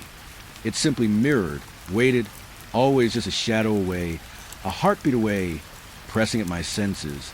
Finally, I reached the door. My hand trembled as I grabbed the handle and pulled. The gym seemed to exhale, the shadows lingering, stretching one last time before retreating. I stumbled out into the hallway, chest heaving, convinced I had left it behind. But I knew the shadow remained somewhere inside, patient, aware waiting. The office was untouched, not like the rest of the school where time had eroded walls, dust collected on every surface, and decay crept in quietly. This room was preserved intact, as if someone had simply stepped out and forgotten to return. I paused at the door, hand on the handle, heart pounding. The faint smell of paper, ink, and something metallic met me as I pushed it open. Everything was in place. The desk was neat, paper stacked in careful piles. A calendar on the wall still displayed the month of school had closed decades ago. A chair was pulled back slightly. Notebooks left open as if someone had been interrupted mid-thought. My pulse quickened. The air was thick, almost suffocating, with the weight of observation. I approached the desk slowly. Notes were scattered across the surface, some typed, others handwritten. Diaries of staff members tucked neatly in drawers. I began flipping through them, skimming the pages. The entries were ordinary at first. Concerns about students, school events, minor frustrations, but the tone shifted. Mentions of paranoia, strange occurrences, unexplained disappearances, staff writing in hushed tones about something wrong, something hiding within the walls of the school. One diary caught my eye. The handwriting was neat, careful, but the words carried fear, growing with each entry. Students disappearing, whispers at night, shadows that move where they shouldn't. I don't know how to stop it. My hands shook as I read further. Notes reference experiments, odd schedules, locked rooms, equipment that should not have existed. There were lists of names, dates, warnings, all written in the same careful, tense script. I felt the air shift behind me. A chair scraped softly against the floor. My head snapped around, but the room remained empty, still and quiet. I could feel it, a presence in the corners of the office, patient and deliberate. The writings I had just read pressed against my mind. Stories of fear that seemed alive, not just words on paper. I stepped further into the room, scanning every shelf and surface. Photographs of staff and students stared out from the walls. Faces smiling, frozen, yet somehow distorted in the light. Some of the images seemed wrong. Eyes darkened unnaturally, heads tilted just slightly, creating a sense of unease I couldn't place. My pulse raced. A diary slid from a pile on the desk, falling open to a page I hadn't seen before. The entry was abrupt, nearly illegible in places. It knows we are watching. It sees through walls, through locks, through everything. The school is alive. It collects. My breath caught. I could feel it. The weight of awareness pressing in from the walls, from the shadows, from the air itself. I stepped back, heart hammering, realizing that the office was not simply preserved. It was waiting. The building had prepared it, preserved it for someone or something to witness. And I knew with a cold certainty that I was no longer just observing. I was part of whatever had haunted these halls. I tried to calm myself, to focus on rational explanations. Perhaps the office had been sealed to protect documents. Perhaps the diary entries were paranoia, stories exaggerated by time. But I couldn't shake the presence. It was patient, watching me, pressing at my thoughts, waiting for me to falter, to look too long, to see too much. I flipped through one last diary, reading the names of students who had vanished, dates that coincided with reports of strange occurrences, mentions of experiments and surveillance, whispers that carried through walls. I could feel in the room, aware, deliberate, a quiet insistence pressing against my senses. I left the office slowly, glancing back at the desk, the notes, the photographs. Something unseen followed me, patient and waiting. The air of the principal's office lingered in my lungs, heavy with knowledge and dread. A reminder that some doors, once opened, cannot be closed again. I didn't intend to go into the locker rooms, but the hallways seemed to pull me toward them. The doors were old, paint peeling, the metallic smell of rust and damp washing over me as I stepped inside. Lockers lined the walls, most closed, some hanging open with twisted hinges. The tiles underfoot were cracked, water stains spreading in irregular patterns. It smelled of mildew and decay and something else, something faintly human, faintly present. I ran my hand along the lockers, feeling the dents and scratches of decades past. And then I noticed movement, or something that seemed like it. A locker rattled violently, metal screeching in protest. I jumped back, heart hammering. I told myself it was the wind, the building settling, an old hinge giving way. But then another locker rattled, and another, as if the rows of metal were communicating, shifting in awareness. Some lockers swung open slowly, one by one, revealing items left behind. Notebooks, shoes, clothing, and notes. I picked one up, a piece of paper, yellowed, scribbled with frantic handwriting. Names of students, dates, short messages that hinted at fear, disappearances, warnings I couldn't fully understand. One note ended abruptly. The words cut off mid-sentence, as though whoever wrote it had been interrupted. The feeling of being watched intensified. Every shadow seemed heavier, darker, leaning slightly toward me, pressing just beyond my vision. I opened more lockers, each containing items from missing students. A sweater, a lunchbox, a crumpled photograph. I could feel the presence of absence, the weight of those who had vanished, their stories frozen and waiting. A locker at the far end rattled violently, slamming open with a force that made me stumble back. Inside was a small diary, its pages worn, words scrawled with urgency. I picked it up with trembling hands, reading line after line of fear, confusion, and warnings about something in the school. The last entry ended with a name, scratched out, and beneath it a single word: stay. I dropped the diary, heart racing, and stepped back. Lockers all around me rattled again, as if the room itself had awakened. I could hear faint whispers, unintelligible but insistent, pressing at the edges of my mind. I felt their presence, patient, deliberate, aware of my intrusion. I stumbled toward the door, glancing back at the open lockers. The items left behind, the notes, the photographs, the clothes, were not just remnants. They were markers, reminders, a tether to pass, and I could feel them tugging at me, pulling me deeper into the school's memory. I left the locker room quickly, the echoes of rattling metal following me down the hallway. The air felt heavier, the shadows longer, and I knew that whatever had claimed this place, whatever had haunted these halls, was patient, aware, and waiting. I didn't expect to find a detention room.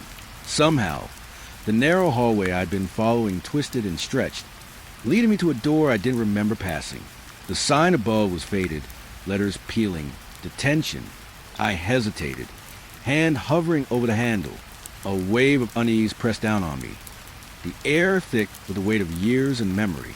The room smelled of dust and varnish, a lingering metallic tang under it, like old chains or forgotten metal implements.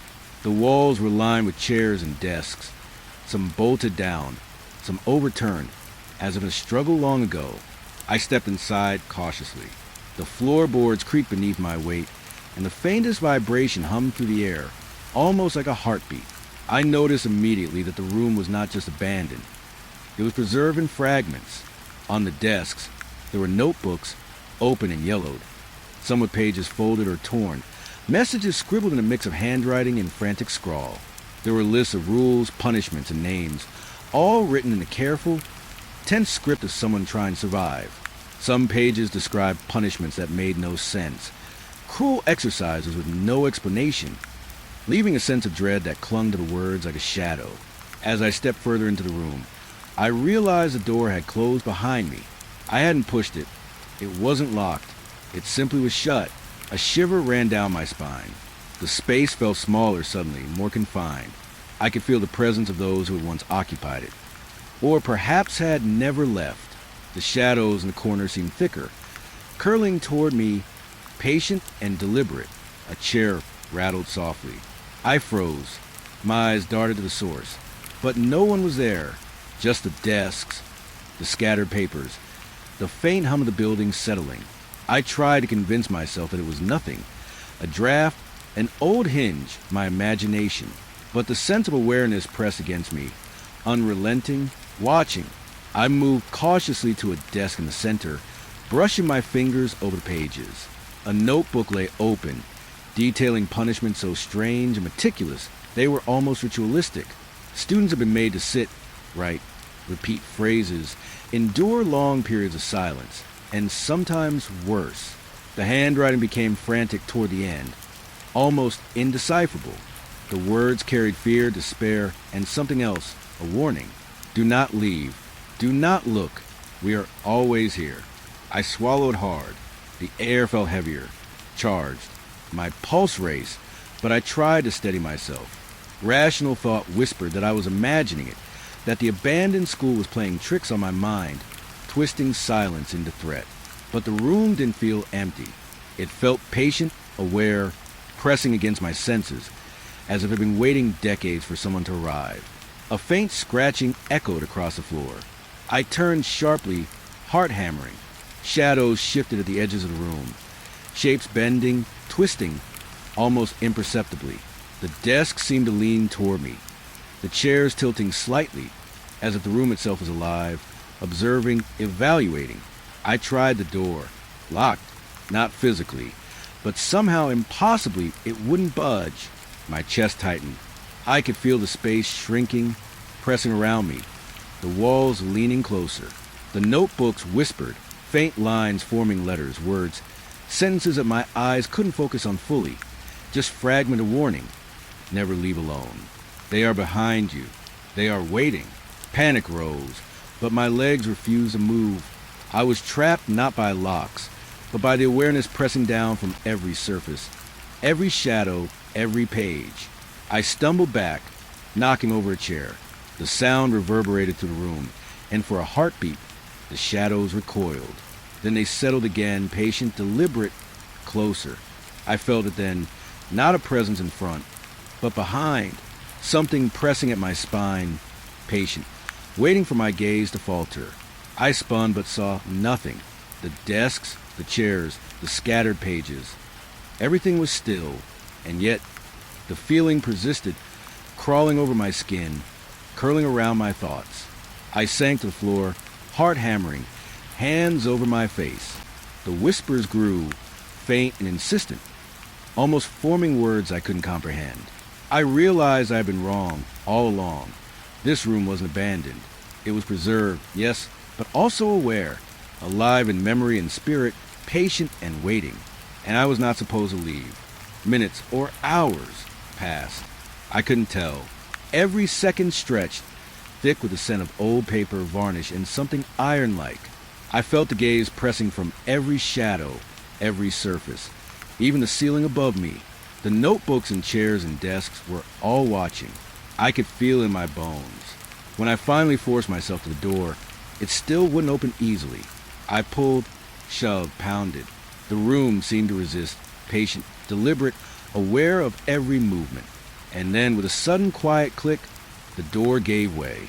I bolted into the hallway, my chest heaving, aware that the detention room had not released me fully. Its memory, its presence, had followed me. I had barely regained my bearings when the alarm began. Sharp, sudden, and deafening, ringing through the empty halls with no cause I could see. My ears rang, my chest tightened.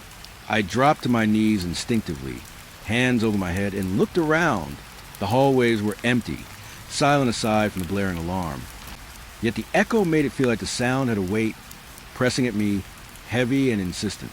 I tried to leave, moving toward the stairwell, but something felt wrong. Smoke, or something like it, crept along the corners, curling upward in thin, gray wisps. It wasn't thick, not enough to choke, but it carried a scent like burnt paper and iron. There was no fire, no heat, just the sound, the smoke, and the oppressive sense of dread pressing on me. The alarm continued, unpredictable now, sometimes pausing just long enough for me to think it stopped, only to surge again, louder, sharper.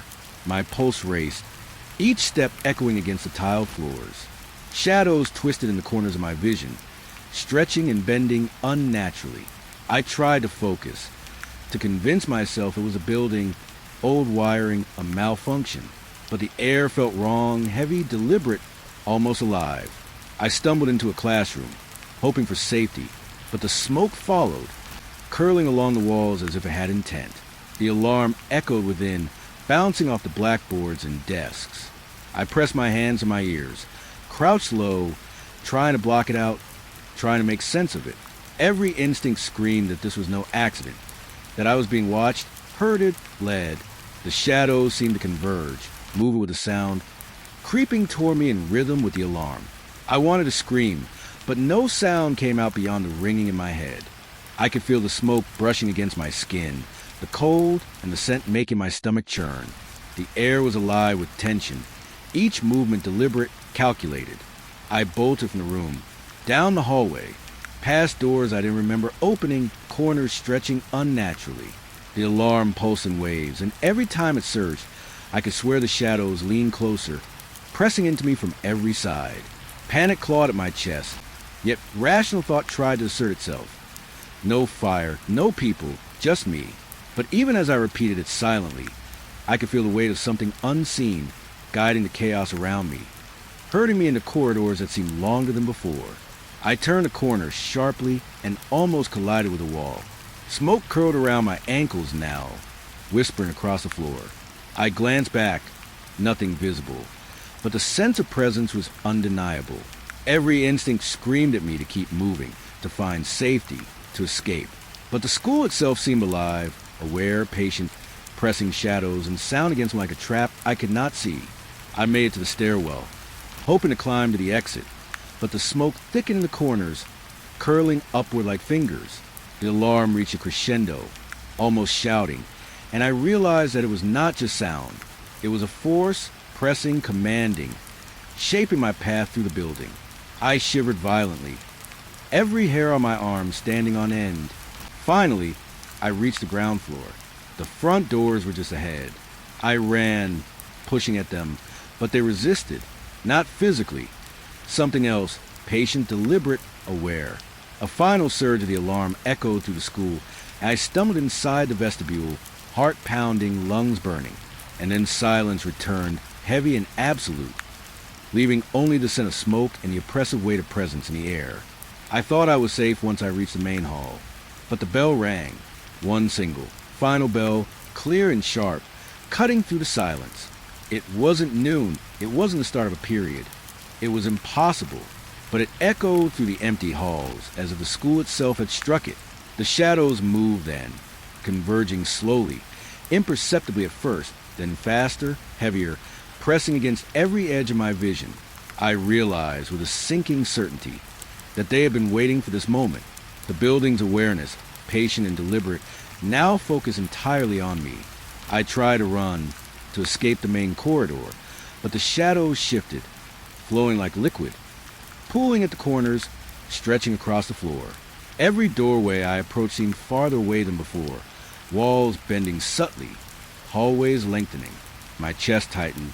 I could feel the presence pressing, patient, aware of every heartbeat, every breath. The lockers rattled in unison.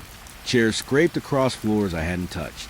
I turned a corner, only to find shadows gathering at the end of the hall, tall, dark, leaning toward me. I forced my legs to move faster, heart pounding, pulse hammering in my ears.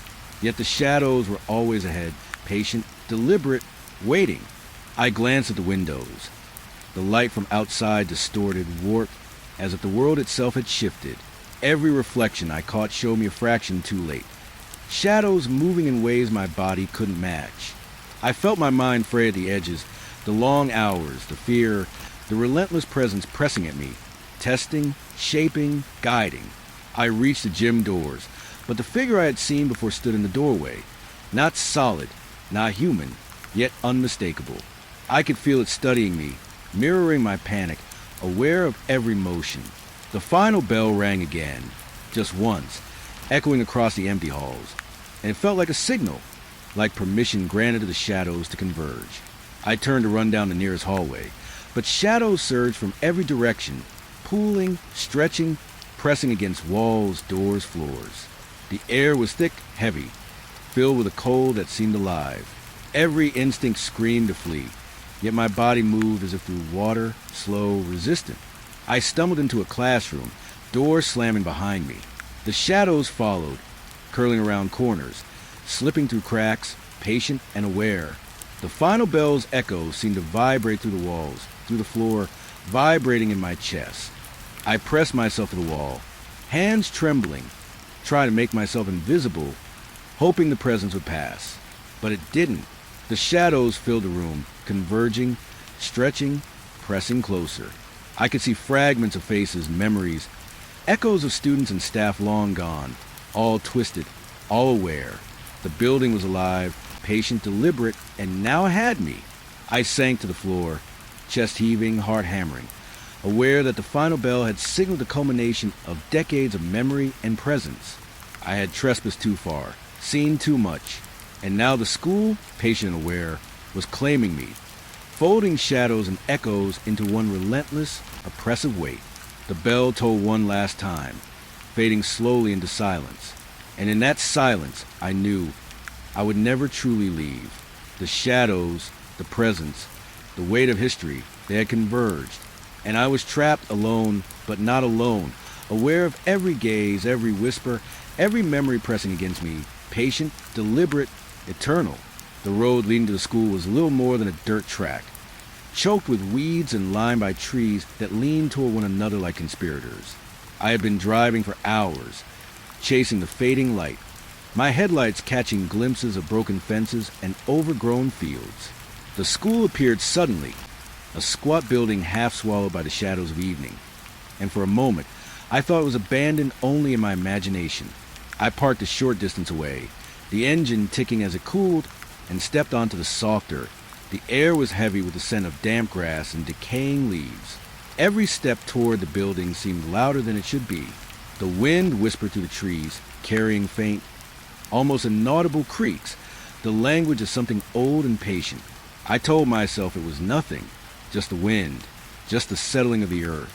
But there was a pause in the air, a weight that made the hair on my arm stand up. The building itself was crumbling in quiet dignity.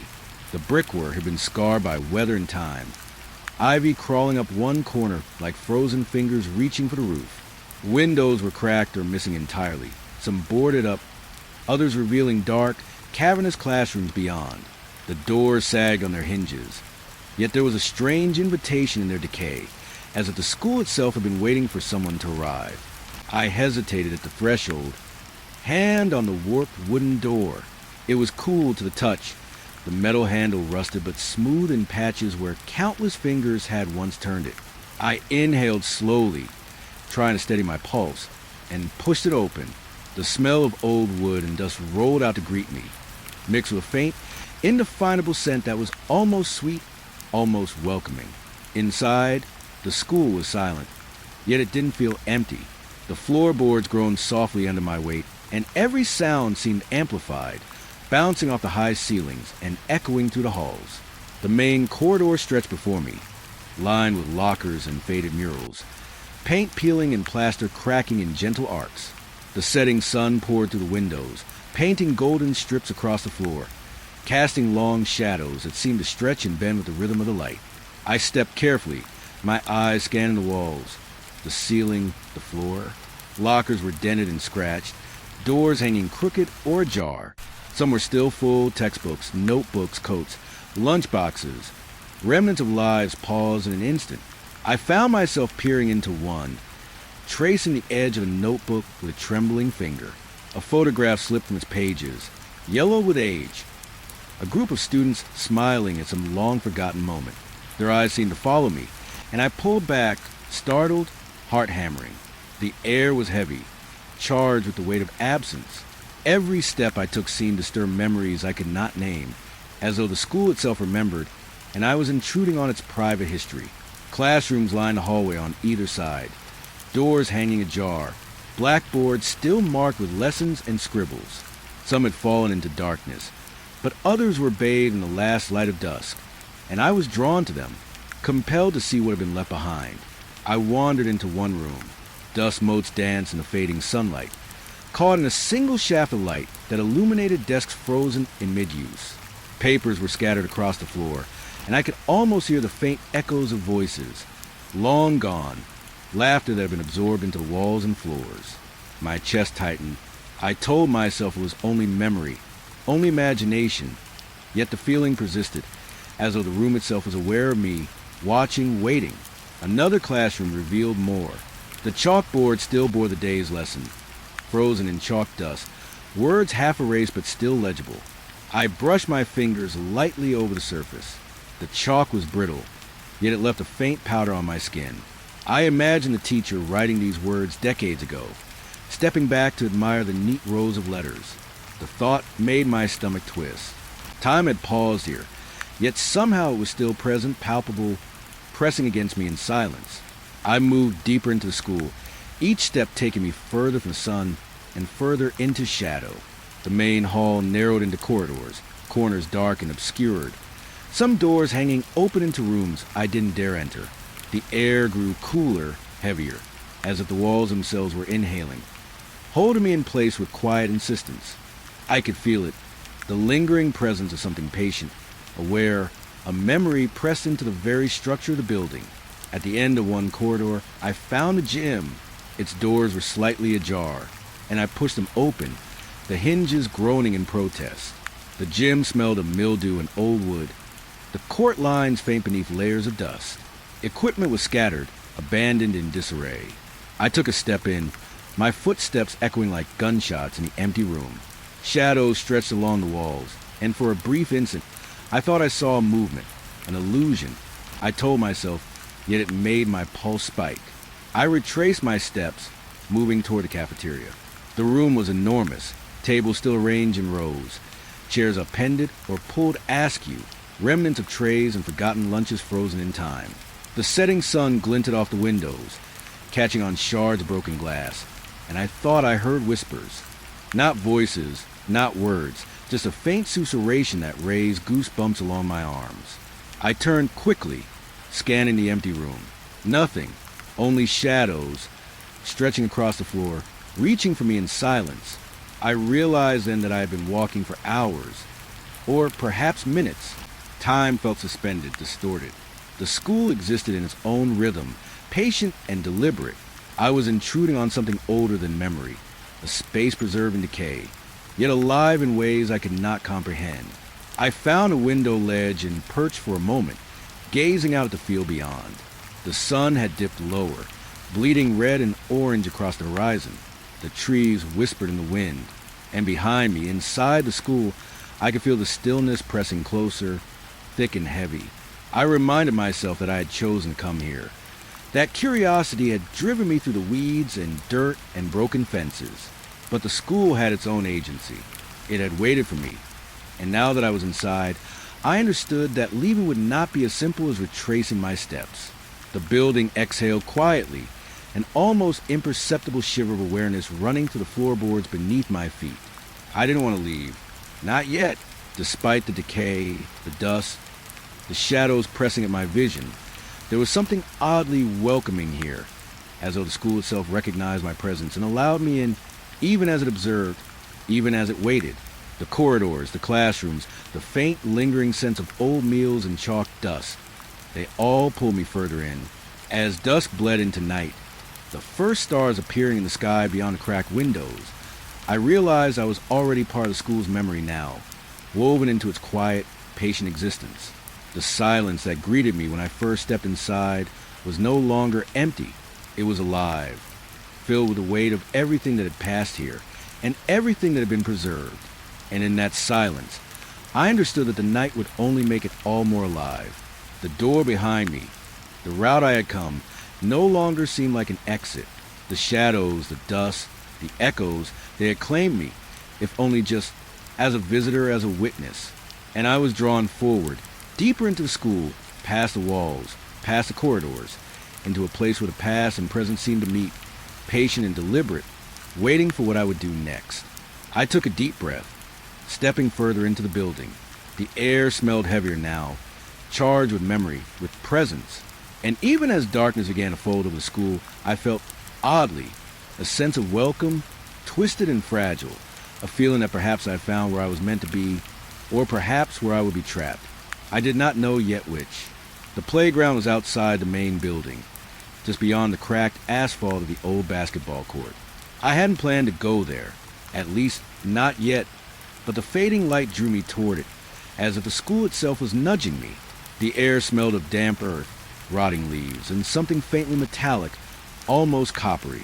The swings were the first thing I noticed, moving slightly even though there was no wind, just a gentle, hypnotic sway. I stepped closer, boots crunching on the gravel, and froze.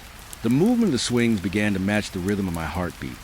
Slow at first, then faster as I realized I couldn't step away. Each squeak of the chains echoed against the empty fields, long and lonely, stretching into the shadows. I felt a shiver creep down my spine. The swings moved deliberately, almost impatiently, as if they had been waiting for me. I tried to tell myself it was simple physics.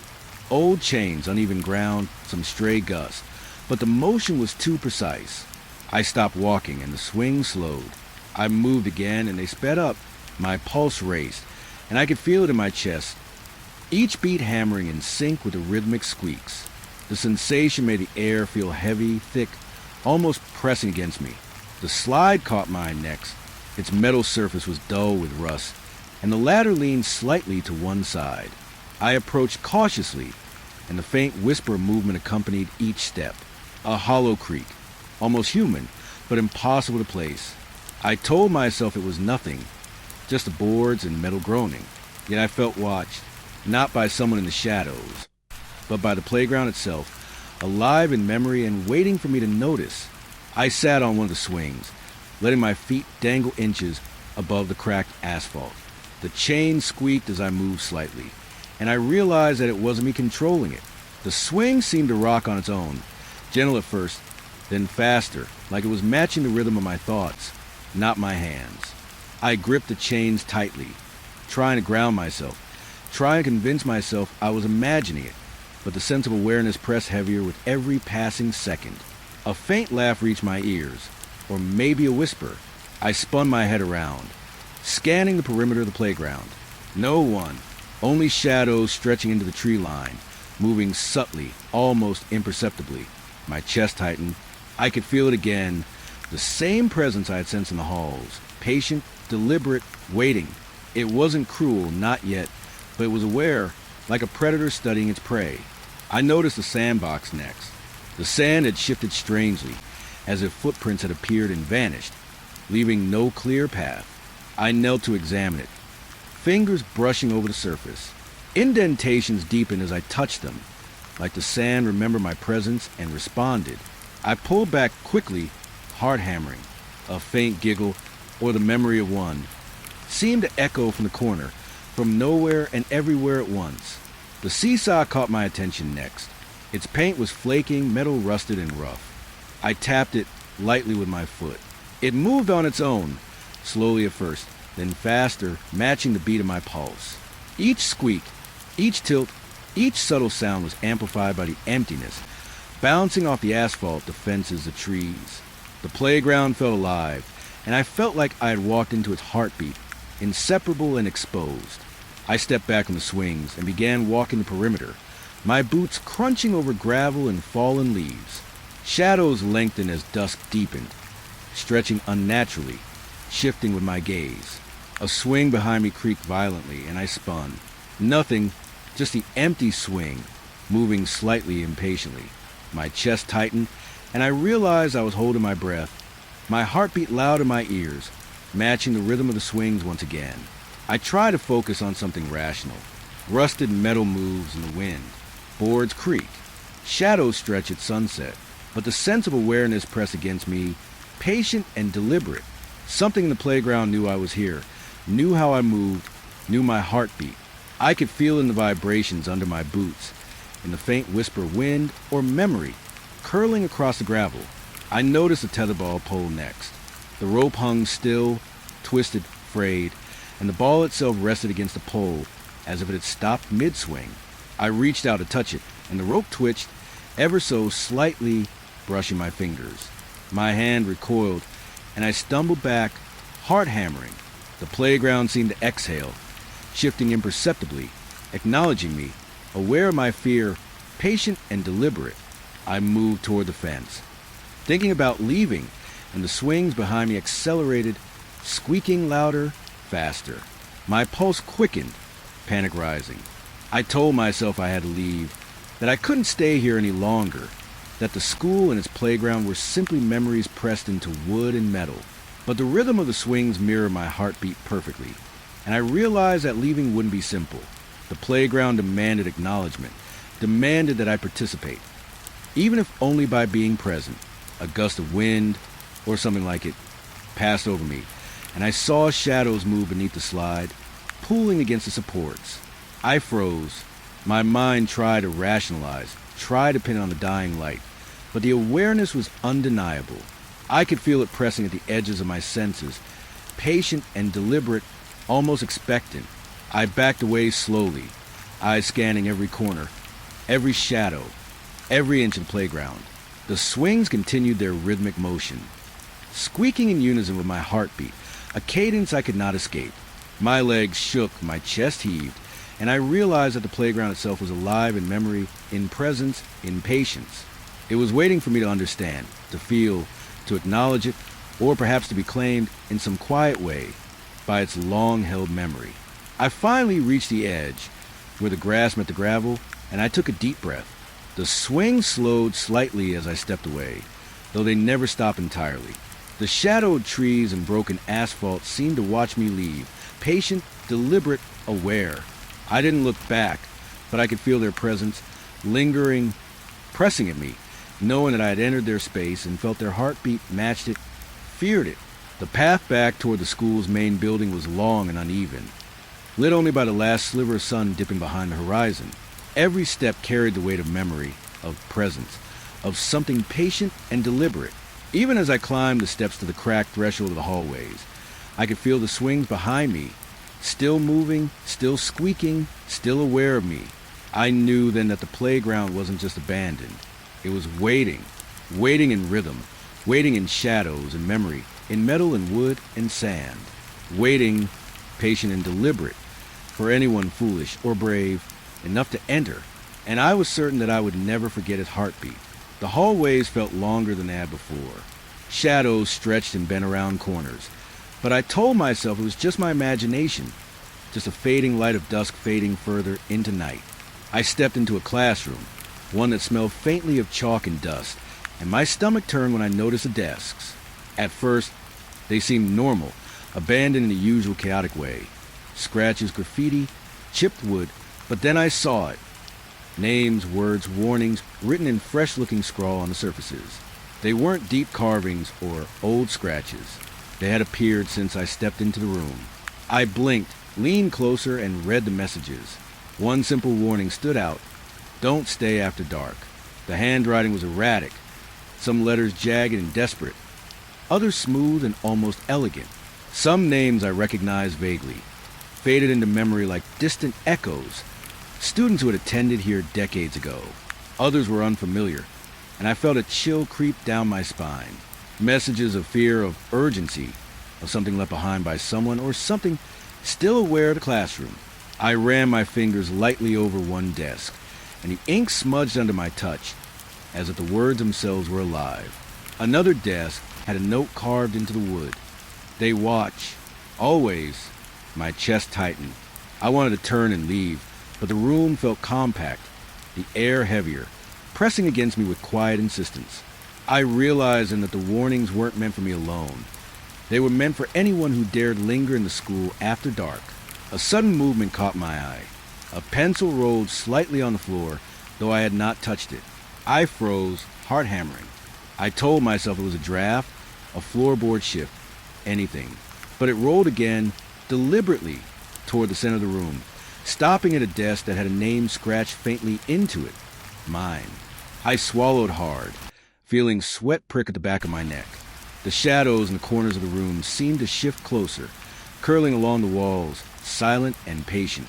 Every instinct screamed at me to leave, to run, but the words on the desks called me forward, almost hypnotically. I leaned closer to one desk and read another warning: never alone. They remember. I thought about rational explanations. Someone had returned to the school, perhaps another explorer like me. But the room felt too still, too deliberate. The air was thick, almost viscous, carrying a faint metallic scent. And the more I looked, the more names appeared. My own variations of it, scribbled in a frantic, looping hand, as if anticipating me. I stumbled backward, heart racing, but the room seemed to contract, walls leaning inward slightly, shadows pooling along the edges. A chair scraped the floor softly behind me. I spun, but the room remained empty. My pulse thudded in my ears, echoing the silent warnings etched into the desks. Don't stay after dark. I wanted to leave, yet my feet wouldn't obey. The desk seemed to shift imperceptibly, moving closer together, guiding me toward the center. I could feel it, a quiet, deliberate presence, aware of every breath I took, every beat of my heart. I pressed my palms to a desk, trying to steady myself, and a new word appeared beneath my fingers. Run. A low creak echoed from the hallway, faint but deliberate. I took a step back, almost tripping over my own feet, and the names on the desk seemed to blur and shift, coalescing into sentences I could barely comprehend. They see you. You can't leave. Not yet. The air grew colder. I could see my breath, mist curling before me like tiny ghosts. I tried to tell myself it was fear, adrenaline, imagination, but the words, the warnings, the names, they weren't moving. They were alive, patient, deliberate, aware. I felt watched, pressed from every direction, as if the desks themselves remembered every person who had ever sat there, every moment of fear and hope and despair. I wanted to scream, but my voice caught in my throat. Another pencil skittered across the floor, spelling something I couldn't immediately read. I bent down, heart hammering, and saw it was a simple, chilling phrase. Don't look behind you. I froze. Slowly, almost unwillingly, I turned my head. The corners of the room had grown darker, shadows curling against the walls. I couldn't see anyone, couldn't see anything, but the sensation of being watched, patient and deliberate, pressed against me. Every instinct screamed at me to leave, yet my feet remained rooted as if the room had claimed them. I scanned the desk one more time. The names had multiplied, twisting and overlapping. Frantic hands etched into the surfaces. One desk had a message, so precise it stopped me cold. You can't escape the memory. They are here. I bolted. The words seemed to stretch after me, the desks bending subtly, shadows lengthening down the hall as I fled. The room's presence pressed at the back of my mind, patient, deliberate, aware. Even as I escaped into the corridor, I could feel it following me, lingering in the air, watching, waiting. I didn't intend to enter the music room. Its door was cracked, a faint golden light spilling from within. Or maybe it was just the last remnants of sunset reflecting off the polished floor. Curiosity, or perhaps something else, nudged me forward. The smell of polished wood and old sheet music hit me first. Dust floated in shafts of fading light, catching the air like tiny particles suspended in time. The piano sat at the front of the room, glossy black, dulled by years of neglect. Keys yellow but intact. And then it played. I froze. One note, soft, almost imperceptible, followed by another. I hadn't touched the keys. The melody was slow, deliberate, haunting in its familiarity. It mimicked a rhythm I recognized, not from memory exactly, but from thought, from something deep in the corners of my mind. Each note seemed to reflect a heartbeat, a memory, a fragment of something I couldn't fully grasp. I stepped closer, hesitant. The notes continued, forming a melody that was unnervingly intimate, as if the piano knew me, knew my thoughts, my fears, my memories. Each chord struck with precision that made the hair on my arms stand on end. I realized I could feel the vibration through the floorboards, through the soles of my shoes, pressing into my chest, my bones. The sheet music on the stand was blank, or at least it had been when I glanced at it. Now, faint pencil marks appeared, forming symbols and notes that weren't entirely conventional, not entirely comprehensible. They seemed alive, changing slightly as I watched, as if the music was writing itself in response to my presence, my heartbeat, my thoughts. A low hum joined the piano, imperceptible at first, then growing in volume. It wasn't coming from the walls, nor from any instrument I could see. It was in the air itself, vibrating alongside the notes, pressing against me, patient and deliberate. The music room wasn't abandoned. It was aware. It was waiting. I tried to rationalize it.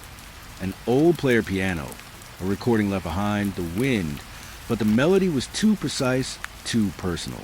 It mimicked a thought I had only half formed, a memory I had tried to push away. My chest tightened, and I realized a growing horror that I couldn't leave. The notes seemed to anticipate my movements, my intention, flowing around me like a presence. I touched the key. Nothing.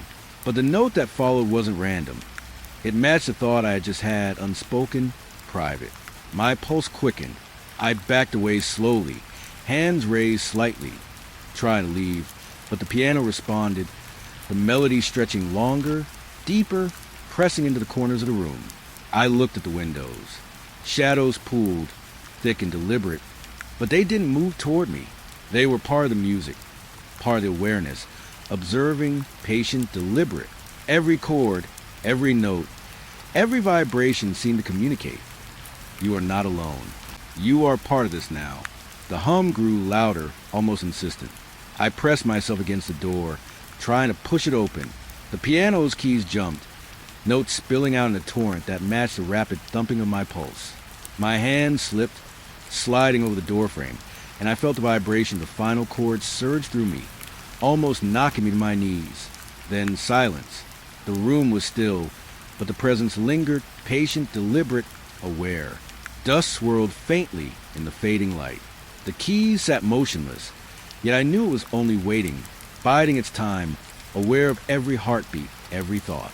I fled down the corridor, leaving the music behind, but I could still feel it echoing in my chest, notes pressing against the back of my eyes, weaving into my thoughts, reminding me that I had touched something alive, something aware, something patient and deliberate.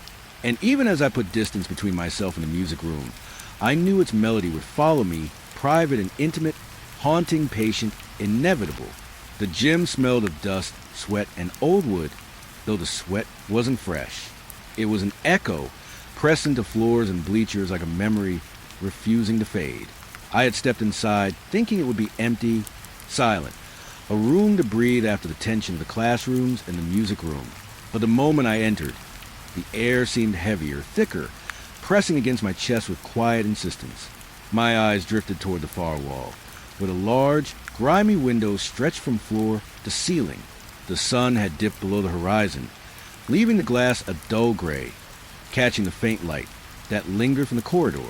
That's when I noticed the shadows. They weren't ordinary shadows. They clung to the window pane, pooling along the edges, stretching in long, sinuous forms that seemed to shift and writhe. At first, I thought it was my reflection, or perhaps a trick of the fading light. But the shapes moved independently, curling, expanding, pressing closer to the glass as if they were alive, breathing, aware.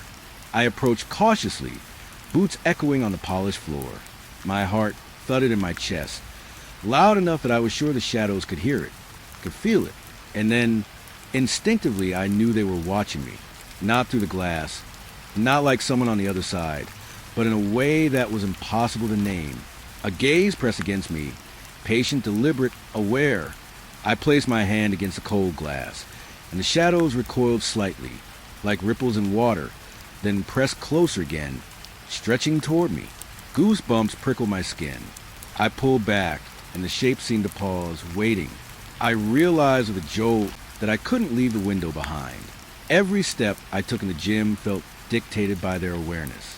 The room itself seemed to exhale softly, a subtle vibration that made the floorboards tremble beneath my feet.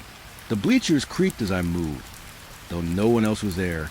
Every sound echoed unnaturally, drawn out, as if the space had learned to amplify my presence, my fear. I told myself it was only my imagination, that my pulse was making me see things, feel things. But the shadows didn't belong to imagination. They were deliberate, patient, pressing their quiet insistence against the glass. I noticed a reflection of my own eyes in the window, but something was off. The eyes staring back were slightly too wide, the pupils dilated unnaturally. I jerked back, heartbeat spiking, and the shadows seemed to respond, rippling along the glass like ink dropped in water. They were waiting for a reaction, and my panic gave them more fuel. I forced myself to breathe slowly, to observe rather than flee. The shapes were shifting, slowly, almost rhythmically. Some seemed humanoid, others more amorphous, stretching like smoke in patterns I couldn't name. I could sense their awareness, deliberate and patient. I wanted to speak, to ask them what they were, why they were here, but my voice caught in my throat. A faint scratching sound drew my attention downward. The floor beneath the window boards shifted slightly. Dust trembled along the edges, and a sense of movement pressed at me from below. The gym was larger than I had realized, the ceiling stretching high above, empty yet full of presence. And still, the shadows outside pressed closer, deliberate, studying, patient. I backed toward the center of the room, trying to make sense of what I was seeing. The shadows moved in unison now, pulsing with a subtle rhythm that matched my heartbeat. My chest tightened, and I felt a wave of vertigo, as though the gym itself was tilting, shifting, holding me within its awareness. I had been moving to the school for hours now, following shadows, notes, echoes, each step drawing me deeper into its memory, into its awareness. The overhead lights flickered above me, weak and tired, like a warning that the building itself might give up at any moment. I kept my hand on the wall, trailing fingertips along the rough paint, grounding myself. My chest was tight, my pulse pounding against my ribs, reminding me that I was alive, that I was real. Yet the sensation pressing against me from the darkness felt equally real. Patient, deliberate, aware. The air smelled faintly of damp wood and electricity, a warning suspended in ozone. And then it died. The lights above me blinked once, twice, and then nothing. Blackness swallowed the hallway whole, erasing the edges of the walls, the floor, the ceiling. My eyes struggled to adjust, but there was nothing to see, not even the faint gray shapes of the shadows that had followed me through the halls. Only darkness, heavy and complete. I froze, my breath caught in my throat, shallow and fast. The quiet was no longer quiet. It was alive, pressing in from all directions, filled with a memory of footsteps, whispers, and the echo of past movements. The school itself seemed to exhale around me, patient, deliberate, aware. Then I felt it, a brush against my shoulder, light, almost gentle, but unmistakable. My skin prickled, hair standing on end, heart hammering like it might burst. I spun, hands flailing in the darkness. Nothing, no one, only the walls and the black, patient awareness pressing in from every direction. I told myself it was my imagination, that after everything I had seen, moving desks, whispering books, music responded to thoughts, I was on edge. My mind was creating sensations out of fear, anxiety, memory, but the feeling persisted. Another brush against my shoulder, deliberate, measured, patient. My pulse quickened, matching the rhythm of those invisible hands, echoing the shadows that followed me through every corridor. I stumbled forward, blindly, hands outstretched. My boots scraped along the linoleum, and every sound I made seemed to magnify, bouncing back at me in strange, distorted echoes. The corridor felt longer now, stretching impossibly into the black. I tried to steady my breathing, to remember the path I had taken, but the darkness played tricks on my mind, turning familiar angles into something alien, threatening. A faint, cold whisper brushed past my ear. I spun again, heart hammering, chest tightening, but the corridor was empty. The sensation on my shoulder lingered, ghostly yet vivid, pressing against me with deliberate patience. I felt my legs trembling, my fingers clenching into fists, gripping air, gripping nothing, gripping everything all at once. I started to run, not a full sprint. My feet moved cautiously over the uneven floor, but fast enough to keep momentum, to keep moving forward, away from the unseen hands, away from the darkness pressing around me. The walls seemed to shift subtly, stretching, bending, narrowing, as if the corridor itself had become aware of my fear and was responding, patient, deliberate, aware. The smell of dust and old wood thickened, pressing into my lungs. A faint metallic tang lingered in the air, almost like blood, though I could see nothing. My ears strained in the absence of light, catching every subtle creak, every whisper of movement, every brush of air. The school was alive in memory, in presence, in patience, and it knew I was alone. Another brush, lighter this time, like fingertips skimming over the edge of my jacket. My heart skipped a beat. I stumbled, almost falling, and the hallway seemed to ripple in response, the blackness pooling and stretching like liquid.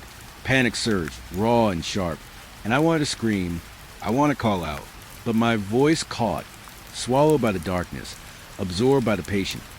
Deliberate awareness that pressed in from every corner. I kept moving, step by step, heartbeat echoing in my ears. Trying to remember the layout of the school, the twists and turns, the doors that led somewhere, anywhere. But the darkness was infinite, bending the edges of memory, of perception. The sensation on my shoulder returned, more insistent, almost expectant. But still no one was there. No form, no shape, only presence, deliberate, patient, aware. A faint sound reached me from ahead. Footsteps? No, too soft, too hollow. Whispers? Perhaps. I couldn't tell. Every nerve in my body screamed at me to stop, to flee, to find the nearest exit. My lungs burned, my muscles ached, yet I kept moving, each step pressing deeper into black, each step drawing me into the patient awareness of the school. I thought about the music room, the gym, the corridors with names and warnings etched into desks. Each memory pressed against me, overlapping with the present, blending with the sensation on my shoulder. The darkness wasn't merely absence of light. It was alive, conscious, aware. It remembered me, and I was remembering it. Another brush, shorter this time, just a flick, almost playful, almost testing. I stumbled, cursing under my breath, whispering nonsense words to myself. It's nothing, just air, just imagination. But the rational words rang hollow in the thick black. There was a presence here, patient, deliberate, aware. I reached the corner of a corridor, a vague shape that I hoped was a door. My hand groped along the wall, finding a handle, twisting it frantically. The door opened with a groan, and I stumbled into a dimly lit stairwell. Faint light spilled in from a cracked window, enough to show the worn wood of the steps. Relief surged in me, immediate and sharp, though the darkness behind me seemed to hesitate, reluctant to let me go. I ran down the stairs, each step echoing, each movement sending vibrations through the old building. The brush on my shoulder was gone, but the memory of it lingered, lingering like a shadow pressed into my skin. I couldn't shake the feeling that something, or many things, were still there, patient, deliberate, aware, waiting for me to falter, to pause, to turn. I burst into the exit corridor, the main hall, and the lights flickered back on, weak but present. I leaned against the wall, gasping, chest heaving, body trembling. The sensation of hands brushing my shoulder was gone, but the dread remained, pressing in my chest, settling in my mind like a memory I could not escape. I stumbled outside into the cool night air. The building loomed behind me, silent, patient, deliberate, aware. The weight of what I felt inside pressed against me still, coiling in my chest, whispering in the back of my mind that the darkness was not gone.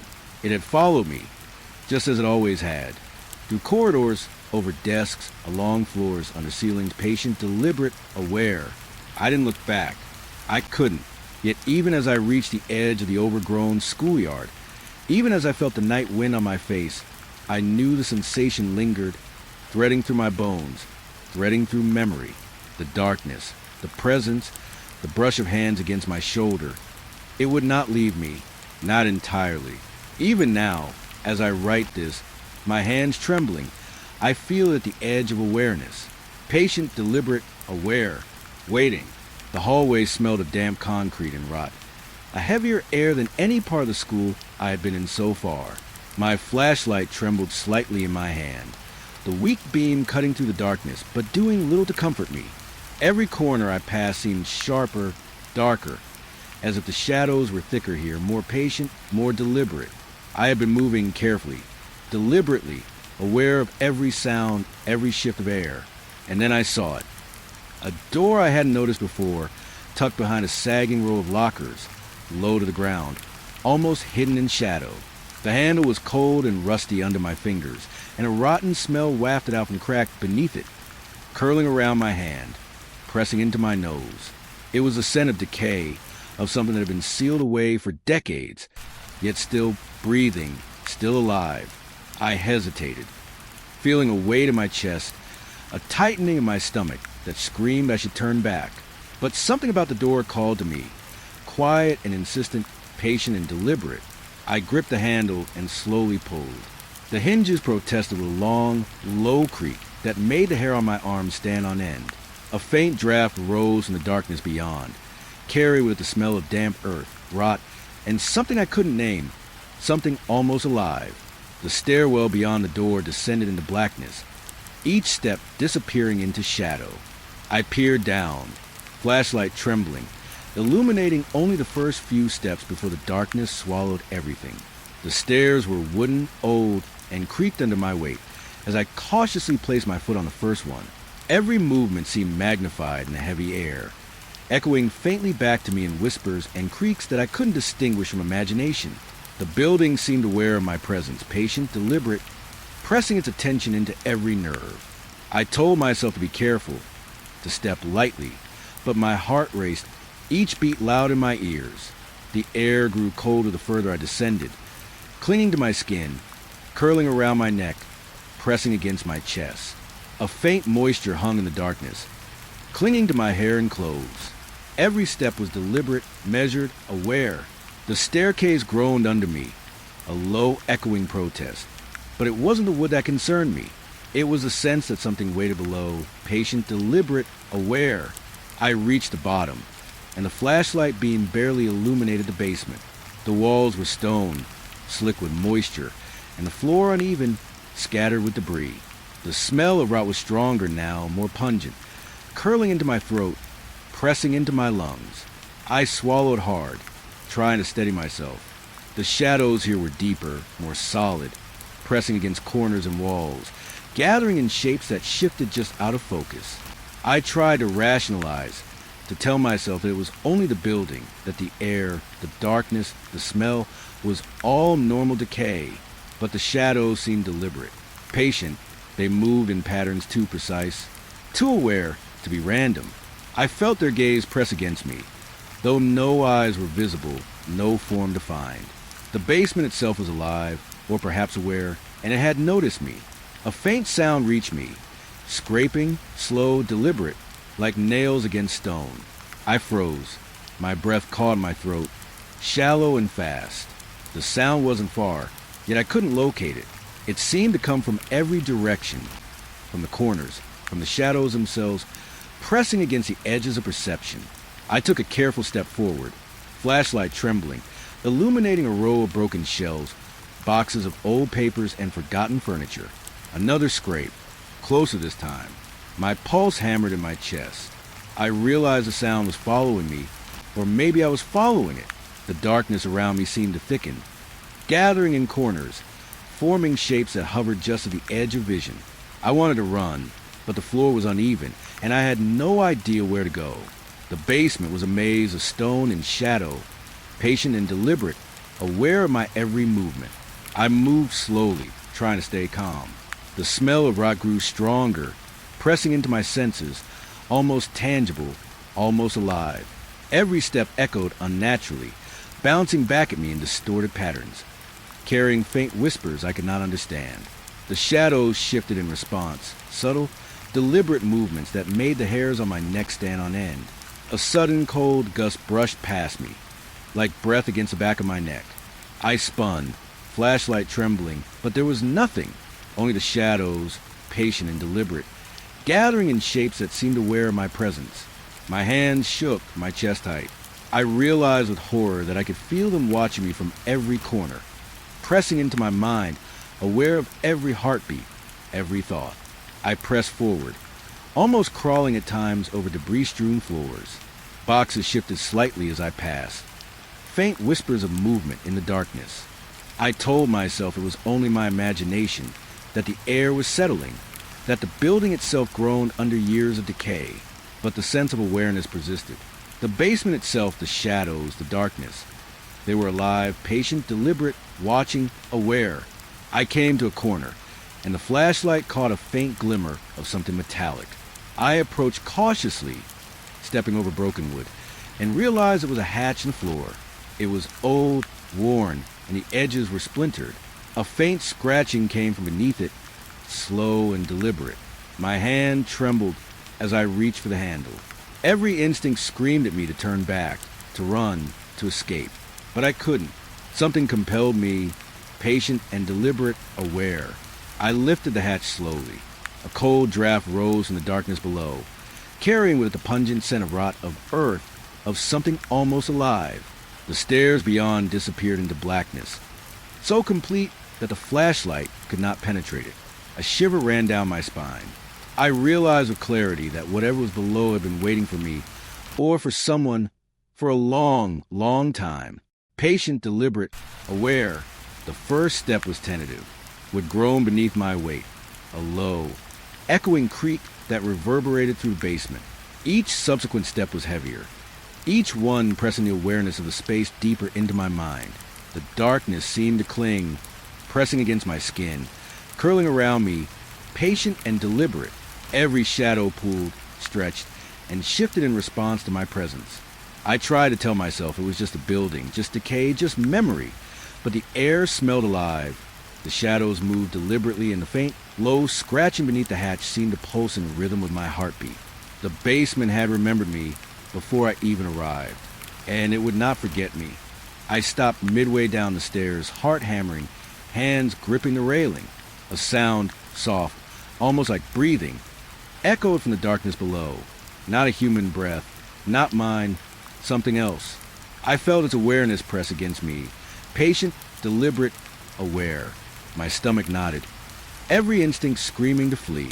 I realized with terror that I had already been observed, that the basement had known I would come, that it had waited patiently for this moment. The flashlight flickered. A shadow moved across the steps below, not entirely solid, not entirely human. My pulse spiked, and I stumbled backward. The hatch slammed shut above me with a dull, resounding thud, throwing me off balance. My hand scraped against the wood, fingertips aching, and I scrambled to the other side of the basement. The shadows didn't move away. They gathered closer, patient, deliberate, aware. I had no choice but to climb back up. Each step was heavy, deliberate, carrying the weight of unseen eyes pressing into me. Patient and deliberate, aware. The hatch rattled as I pushed it closed, and the basement seemed to exhale a low, vibrating hum that lingered in my chest. The smell of rot faded only slightly, but the sense of awareness remained, threading through the shadows, the darkness, the walls. When I finally stumbled back into the main corridor, my flashlight shaking, chest heaving, the sense of being watched had not left me. It pressed in at the edges of perception, patient, deliberate, aware.